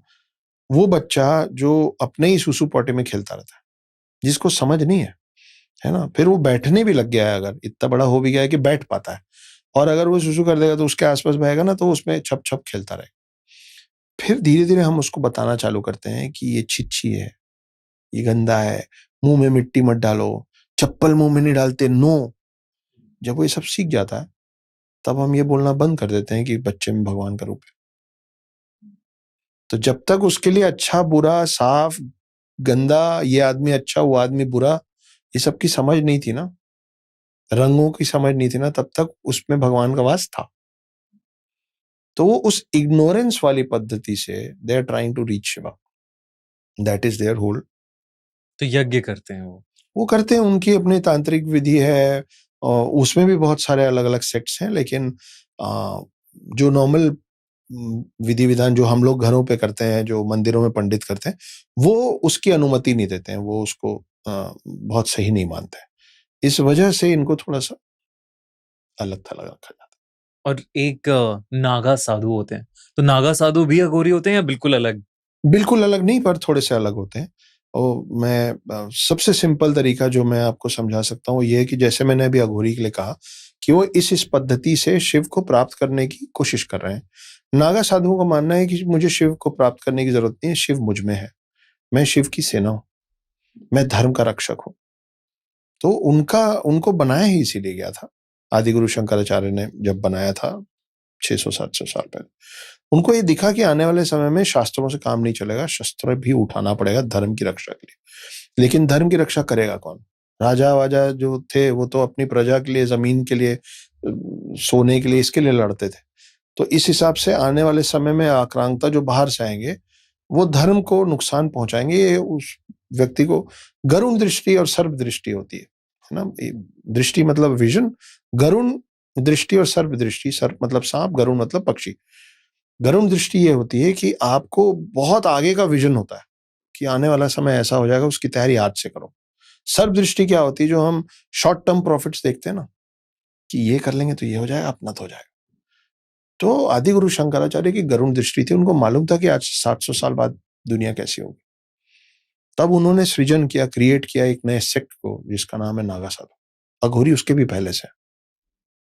नागा साधुओं का जीवन भर का मिशन सिर्फ एक ही है, आपके और मेरे धर्म की रक्षा करना। 4 लाख से ज्यादा नागा साधु हैं रजिस्टर्ड। इतना बड़ा आर्मी है नागा साधुओं का मेरे धर्म की रक्षा के लिए, जितना कई छोटे देशों की आर्मी का साइज नहीं है। छोटे देशों की पॉपुलेशन नहीं है। पॉपुलेशन नहीं, उतने तो मेरे सिर्फ नागा साधु हैं कि मेरे धर्म पे आंच आएगी तो इतने तो पहाड़ों से उतर के आएंगे, ऐसा लगेगा कि एवलांच आ रहा है। तो वो होते हैं नागा साधु। नागा साधु तप, मेडिटेशन, अपने पूजा पद्धति से उन लोगों ने, और नागा साधु सिर्फ ये भी लिविंग लेजेंड्स हैं, ये एकलौते ऐसे लोग रहे हैं जिन्होंने उन चीजों को कंट्रोल कर लिया है जो हम लोग अब सिर्फ कहानियों में सुनते हैं। जैसे पक्षियों से, आज भी वो सब लोग नहीं, पर जिन लोगों को उसकी समझ है, वो पक्षियों से संवाद कर पाते हैं, वो आत्माओं को वश में कर सकते हैं, वो चलते फिरते किसी को भी सम्मोहित कर सकते हैं। अच्छा, हिप्नोटाइज। हाँ, मतलब they can just hypnotise you and then you will do whatever they wish, they want you to do. और इस तरीके के मतलब एक नरसिंह नाम के, कई जगह नरसिंह है, कई जगह नरसिम्हा है, वो युद्ध में उतरते थे तो अकेले आते थे, लेकिन जब युद्ध शुरू होता था तो जीत जाते थे। वो कई हजार आत्माओं को अपने अंडर वश में किए हुए थे, साथ में लेके आते थे। हाँ, वो साथ में लेके आते थे अकेले। वो दिखता आदमी अकेला था, वो पूरी आर्मी चलती होती थी जो आपको दिखती नहीं थी, और उसके बाद फिर जो खेल करता था वो अलग ही काम। तो इस तरीके के बहुत सारे अलग अलग, और ये सब मैं मन से नहीं बोल रहा हूँ, ये सब डॉक्यूमेंटेड है अलग अलग जगहों पे, अलग अलग किताबों में कि नागा साधुओं में क्या क्या शक्तियां थी। तो अभी मेरी जो रिसेंटली किताब आई द नागा वॉरियर्स, उसके फर्स्ट पार्ट में मैंने बहुत थोड़ा सा उनको उनकी शक्तियां दिखाई। सेकंड पार्ट में मैं उसको बहुत खोल के और अच्छे से बताने वाला हूँ कि उनकी शक्तियां क्या क्या थी और क्या कमाल के लोग थे वो। वाह! ये मतलब सब लोग अघोरी अघोरी के बारे में बात करते हैं। अभी नागा साधु के बारे में बातें शुरू हुई हैं ऑनलाइन इंटरनेट पर। अ, जैसे 2025 में महाकुंभ आने वाला है। तो उसमें एग्ज़ैक्टली क्या होता है? और महाकुंभ में जाना चाहिए as a normal person, attend करना चाहिए महाकुंभ, या आप घर पे बैठ के मैं कहूंगा एक बार तो जरूर जाना चाहिए। आप 2025 में नहीं जा पा रहे हो तो अगली बार जाइए। महाकुंभ जो है 12 साल में एक बार होता है, और दो कमाल की कहानियां हैं महाकुंभ के पीछे जो ज्यादातर लोगों को नहीं पता रहती है कि महाकुंभ कब से शुरू हुआ, क्यों होता है। तो ये जो 12 साल में एक बार महाकुंभ होता है दिव्य, उसके पीछे एक इसकी बैक स्टोरी है। बैक स्टोरी ये है कि जब अमृत मंथन हुआ था, सागर मंथन भी बोलते हैं, तो एक तरफ असुर थे, दूसरी तरफ देव थे। अब वो पहले हलाहल निकला, उसको शिव जी ने गले में धारण किया, वो सब हुआ, मालूम ही है आपको, कामधेनु गाय वगैरह। फिर फाइनली अमृत निकला। तो अमृत लेके जो निकले थे उनका नाम था धनवंतरी। धनवंतरी डेमी गॉड है, आधे गॉड है और आधे इंसान है। और धनवंतरी वही है, Dhanvantari is also said to be the first doctor of the world. Doctor of the world. First doctor of the world. तो आप जो दिवाली के पहले धनतेरस मनाते हैं फॉर गुड हेल्थ, उस दिन आप धनवंतरी की पूजा करते हैं। ये ज्यादातर लोगों को नहीं पता रहता है।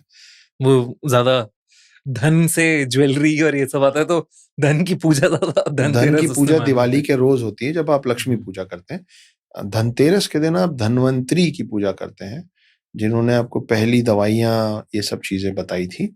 और धनतेरस धनवंतरी के नाम से निकलता है। खैर, तो अमृत जब निकला तो अब ये था कि असुर चाह रहे थे हम पी लें, देव चाह रहे थे हम पी लें। तो देवों के हाथ में जब आया तो देव भागे उसको लेके असुरों से बचाने के लिए, और असुर चेस किए। तो ये जो पूरा पूरा दौर हुआ ना, वो 12 दिन तक चला, और उसमें उन्होंने 4 बार उन्होंने ब्रेक लिया। 4 बार जब ब्रेक लिया तो 4 बार कलश को कहीं पे रखा गया। वो 4 वही जगह है जहां पे अब महाकुंभ हर 12 साल बाद होता है। अच्छा। वही 4 जगहों पे अब महाकुंभ होता है। मैं बता सकता हूँ कि 4 जगह कौन है, लेकिन मैं चाहूंगा कि लोग खुद जाके ढूंढें, कईयों को नहीं पता होगा। तो वो 4 जगह जहां हर 12 साल में महाकुंभ होता है, वो 4 जगह है जहां देव लोगों ने कलश को रखा था 1 सेकंड के लिए। ठीक है, तो ये एक कहानी है। अच्छा, उनका जो 12 दिन है वो हमारे 12 साल बराबर है, तो इसलिए हर 12 साल में उन 4 में से एक जगह होता है। दूसरी कहानी ये है कि जो ऋषि कश्यप थे, ऋषि कश्यप की 2 पत्नियां थी, दोनों बहनें थी। उसमें से एक का नाम था कद्रू। तो कद्रू जो थी, उनको पूरे विश्व में जितने सांप हैं उनकी माँ कहा गया। कि उन्होंने ऋषि कश्यप को बोला कि मेरे को एक वरदान दीजिए, मुझे बहुत ताकतवर 100 बच्चे चाहिए। तो उन्होंने 100 अंडे दिए।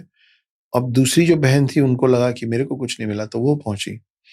तो उन्होंने बोला कि मुझे भी वरदान चाहिए। बोले आपको क्या चाहिए? बोले बस जो भी दें आप कद्रू से ज्यादा शक्तिशाली दें। My kids needs to be more powerful. बोले ठीक है, तथास्तु। उनको 2 अंडे दिए गए। इनके 2 बड़े अंडे थे, उनके 100 छोटे अंडे थे। सांप के अंडे जो है ना, वो तुरंत हैच होने शुरू होते हैं, तुरंत फूटते हैं। तो थोड़े दिन में वो फूट के एक एक करके बच्चे निकलने लग गए। इनके ना निकले, बड़े बड़े अंडे। ये इम्पेशेंट होने लग गई कि कब होगा कब होगा। तो उनको लगा मैं थोड़ी हेल्प कर देती हूँ। तो उन्होंने एक अंडे को खुद ही क्रैक कर दिया। कि उससे जो निकला वो बहुत गुस्से से निकला और नाराजगी से निकला कि ये क्या कर दिया तुमने, क्योंकि उसका ऊपर का आधा शरीर बना था, नीचे का आधा शरीर नहीं बना था, समय के पहले निकाल दिया। इसका नाम है अरुण। और अभी हम शुरू में इसी पॉडकास्ट पे सूर्य की बात कर रहे थे, तो मैंने बोला कि सूर्य है, सूर्य का जो रथ है उसमें 7 घोड़े हैं। तो वो 7 घोड़ों की लगाम जिसके हाथ में है ना, वो अपाहिज अरुण है, जो खड़े नहीं हो सकता। तो हम लोगों ने अपने भगवानों के और पूरे उसमें ऐसे विक्षिप्त लोगों को भी पूरे मान सम्मान की जगह दी। वो सारथी है, और कहाँ बाद में कृष्ण बने सारथी, तो वो अरुण है। अब दूसरा अंडा, उसको छुआ नहीं गया कि भाई जब खुद होगा होगा। दूसरा जो अंडा फूटा उससे निकले अरुण के भाई गरुण, गरुण देव, जिनकी भी हम अभी दूसरे लाइंस पे बात कर चुके हैं। तो गरुण जब निकले तब तक इनकी जो अरुण और गरुण की जो माँ थी वो इनकी दासी हो गई थी, अपनी बहन और सांपों की। एक श्राप के तले वो दासी थी। तो जब गरुण बड़े हुए तो गरुण इनके पास गया। तो आप समझ रहे हो, गरुण और जो सांप है वो लोग मौसेरे भाई हो गए, ठीक है, मदर्स दोनों की सिस्टर्स हैं। तो वो गई अपने मौसी के पास और अपने कजिन्स के पास, बोले मेरी माँ को दासित्व से मुक्त करो, तुम लोग क्या करना पड़ेगा मेरे को कि तुम मुक्त कर दोगे? तो बोले हमको अमृत ला दो, हम मुक्त कर देंगे। गरुण बहुत ज्यादा शक्तिशाली थे। तो गरुण बोले ठीक है, मैं अमृत ला दूंगा तो मुक्त करोगे? बोले हाँ मुक्त करोगे। गरुण उड़ गए वैकुंठ धाम की तरफ और इंद्र के पास से अमृत कलश चुरा लिया। वो अमृत कलश चुराने के चक्कर में इंद्र से भी लड़ गए, सारे देवों से लड़ गए और सबको हरा दिया, इंद्रासन खाली कर दिया और फिर कलश लेके आने लगे। तो ये सारे देव भगे भगवान के पास। भगवान और देव अलग अलग होते हैं, ठीक है। देवता जो है, आप सूर्य भगवान नहीं बोलते हैं, आप सूर्य देव बोलते हैं। आप अग्नि भगवान नहीं बोलते, आप अग्नि देव बोलते हैं। भगवान आप बोलते हैं ब्रह्मा विष्णु महेश। तो भगवान विष्णु के पास गए सारे देव, इंद्रदेव, अग्निदेव, सारे सूर्यदेव की। पता नहीं एक अजीब सा पक्षी आया था, शरीर उसका इंसान का, मुंह उसका पक्षी का, हम सबको हरा के अमृत कलश ले गया। तो मतलब क्या हो जाएगा सोचो अगर अमृत कलश चला जाए तो विष्णु निकले उसकी खोज में। वो जा रहा था पृथ्वी की तरफ, विष्णु लड़ लिए। गरुण इतने ताकतवर थे कि विष्णु को भी उनसे लड़ने में मेहनत करनी पड़ रही थी, मुश्किल हो रहा था। और लड़ाई चलती गई और तब विष्णु को समझ में आया कि इसके हाथ में अमृत कलश, लेकिन ये खुद नहीं चख रहा है, मतलब ये अपने लिए लेके नहीं जा रहा है। आपको मेरे को अमृत कलश मिलेगा, हम तो गट्ट से पी जाएंगे, वो खुद टेस्ट नहीं कर रहा है। तो युद्ध को रोका गया, बोले क्या कर रहे हो, क्यों, कहाँ ले जा रहे हो? तब उसने बताया कि मेरे को मेरी माँ को दासित्व से मुक्त कराना, उसके लिए मैं कुछ भी करूंगा। तो विष्णु जी उनको बोले कि दो शर्त। शर्त नंबर एक कि तुम्हारा काम उन लोगों के बीच में ले आके रख देना है ना, फिर वहां से मैं वापस ले आऊं, तुमको कोई दिक्कत नहीं? बोले नहीं, मैं उनको दूंगा, मेरी माँ दासित्व से मुक्त हो छुट्टी। बोले अगर मैं तुमको यहाँ से अमृत कलश ले जाने दूंगा तो उसके बाद से तुम आजीवन मेरे वाहन बनोगे, तुम मेरे पक्ष में रहोगे कि तुम इतने शक्तिशाली हो। बोले मैं कुछ भी करूंगा। तो विष्णु जी उनको अलाउ किए। वो अमृत कलश लाया, सारे सोचो 100 सांप और उनकी माँ, उनके बीच में घास के एक ढेर के ऊपर उसने, गरुड़ देव ने अमृत कलश रखा और बोला ये रहा, अब आप बोलिए दासित्व से मुक्त। ऐसे पकड़े हुए, बोले बोलिए मेरी माँ आप दासित्व से मुक्त है? तो बोले हाँ हाँ दासित्व से मुक्त है, दासित्व से मुक्त है। जैसे ही अमृत कलश से हाथ हटाए, विष्णु जी वहां से अमृत कलश गायब कर दिए, वहीं खड़े थे छुप के, ठीक है। तो ये पूरा खेल हुआ। जब गरुण और विष्णु जी का युद्ध हो रहा था तब 4 बूंदें अमृत की गिरी थी पृथ्वी, इन 4 जगहों पे, जहां आज हर 12 साल में। ये 2 कहानियां, और क्योंकि इतनी लंबी मैं आपको कहानी सुना दिया हूं, ये माना जाता है कि सारे सांपों का जो जबान है वो सामने से कटी हुई है ना, ऐसे 2 होती है सामने से।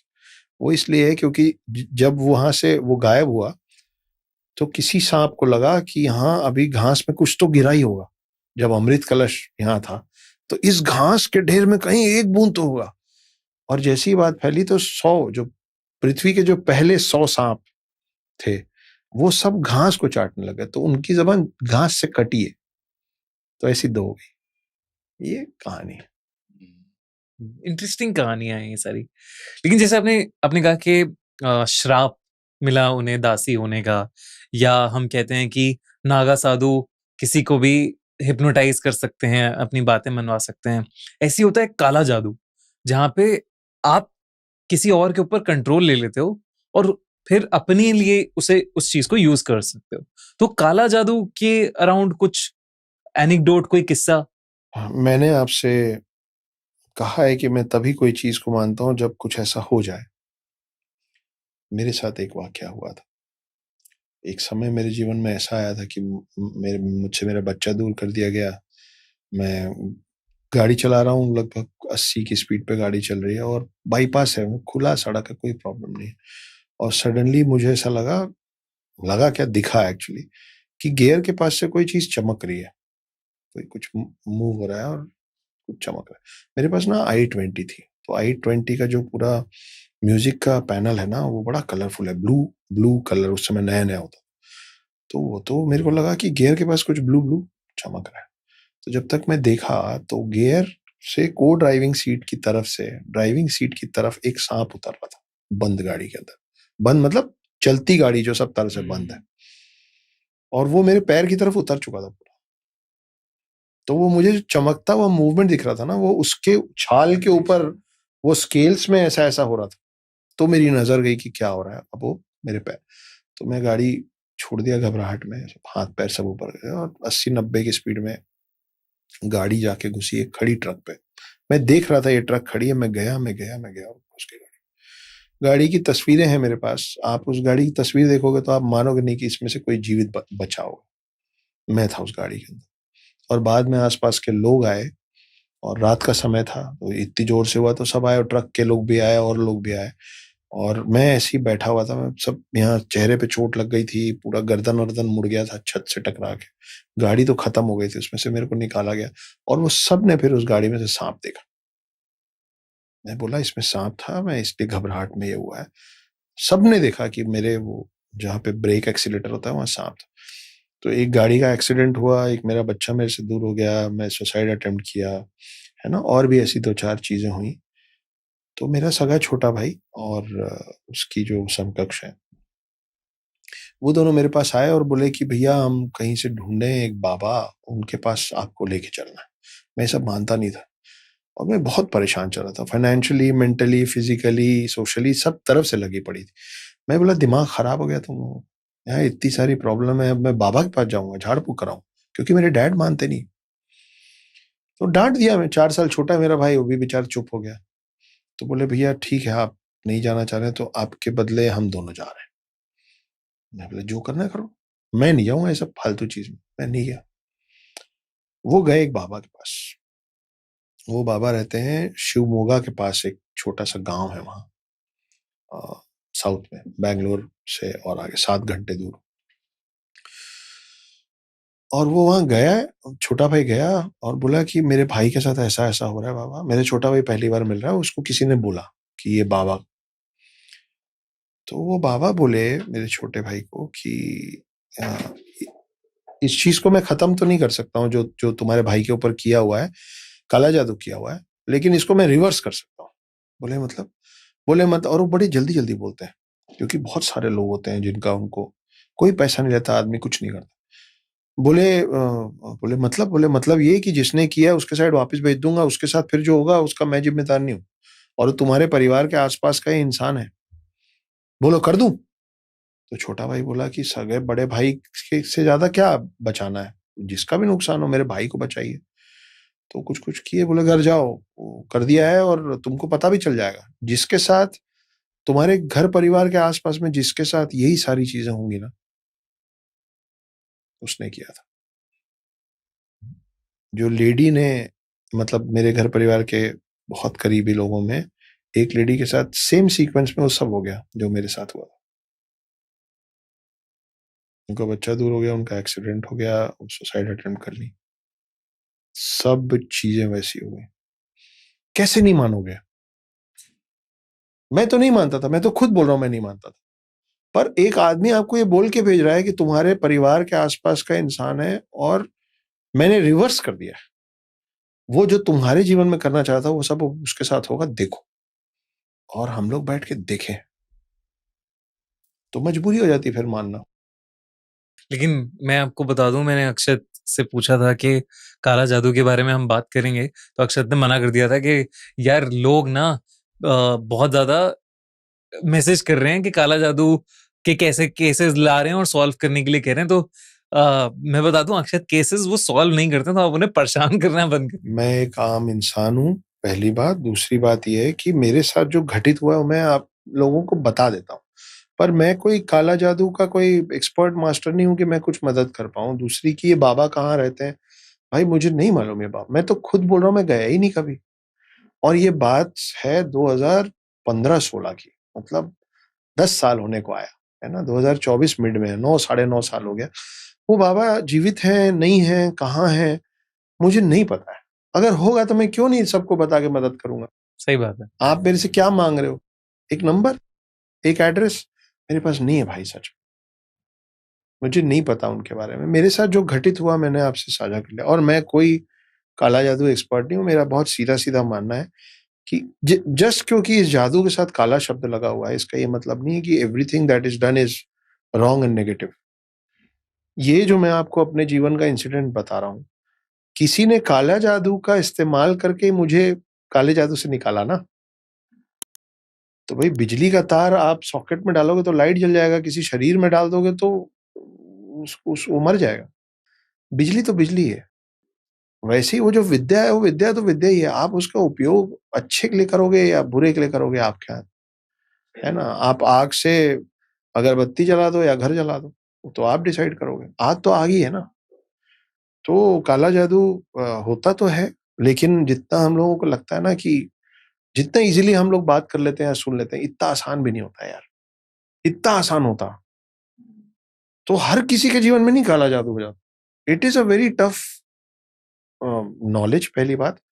फिर उतना नॉलेज होने के बाद उसको यूज करना भी आसान काम नहीं है।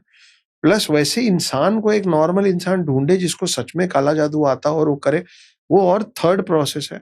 फिर आपको मिल भी गया तो वो करेगा कि नहीं करेगा, वो फोर्थ प्रोसेस है। और ये बाउंसिंग बोर्ड जैसा है, वो तो मैं भुगत भोगी हूँ। ये बॉल आप दीवार पे मारोगे, वो बॉल वापस भी आ सकती है। आपने बहुत जोर से मारा तो दीवार तोड़ जाएगी। अगर नहीं टूटी दीवार, तो वो गेंद तो आप ही की तरफ पलट के लौट के आएगी। उसको कैसे संभालोगे? सही बात है। तो दूर रहना दूर बेहतर। रहना बेटर है इन सब चीजों से। बिल्कुल ठीक बात है। अब अक्षर, एक और बड़ा इंटरेस्टिंग सा सवाल है कि बड़ी जगह लिखा गया है कि एलियंस हमारी दुनिया को कंट्रोल करते हैं, या जो भगवान हैं, जो हमारे इतने सारे अलग अलग हिंदू धर्म में स्पेशली इतने सारे गॉड और गॉडेसेस हैं, लोग कहते हैं कि वो एलियंस हैं। तो इसके ऊपर आप क्या सोचते हो? दिव्य, हम लोग चांद पे पहुंच गए, है ना। चांद के नॉर्थ पोल पे पहुंचे, साउथ पोल पे पहुंचे। नॉर्थ पोल नॉर्थ पे हम दोनों पोल पे पहुंच गए। नहीं, अब तो किसी, हाँ, अब तो चंद्रयान तो दूसरे पहुंच जो, ही गया, हाँ, दूसरी तरफ बढ़ रहा है। दूसरी तरफ पहुंच गया। तो हम चांद पे पहुंच गए, हम मार्स के तस्वीरें खींचने लग गए, है ना।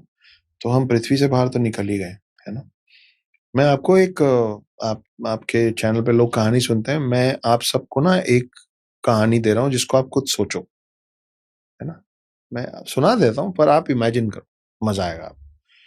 एक ऐसा दिन आएगा, बहुत जल्दी एक ऐसा दिन आएगा, और हम वो कुछ ऐसे टेलीस्कोप्स भी हैं, हबल या क्या नाम है उसके, है ना, जो हमारे सोलर सिस्टम के बाहर जा चुके हैं।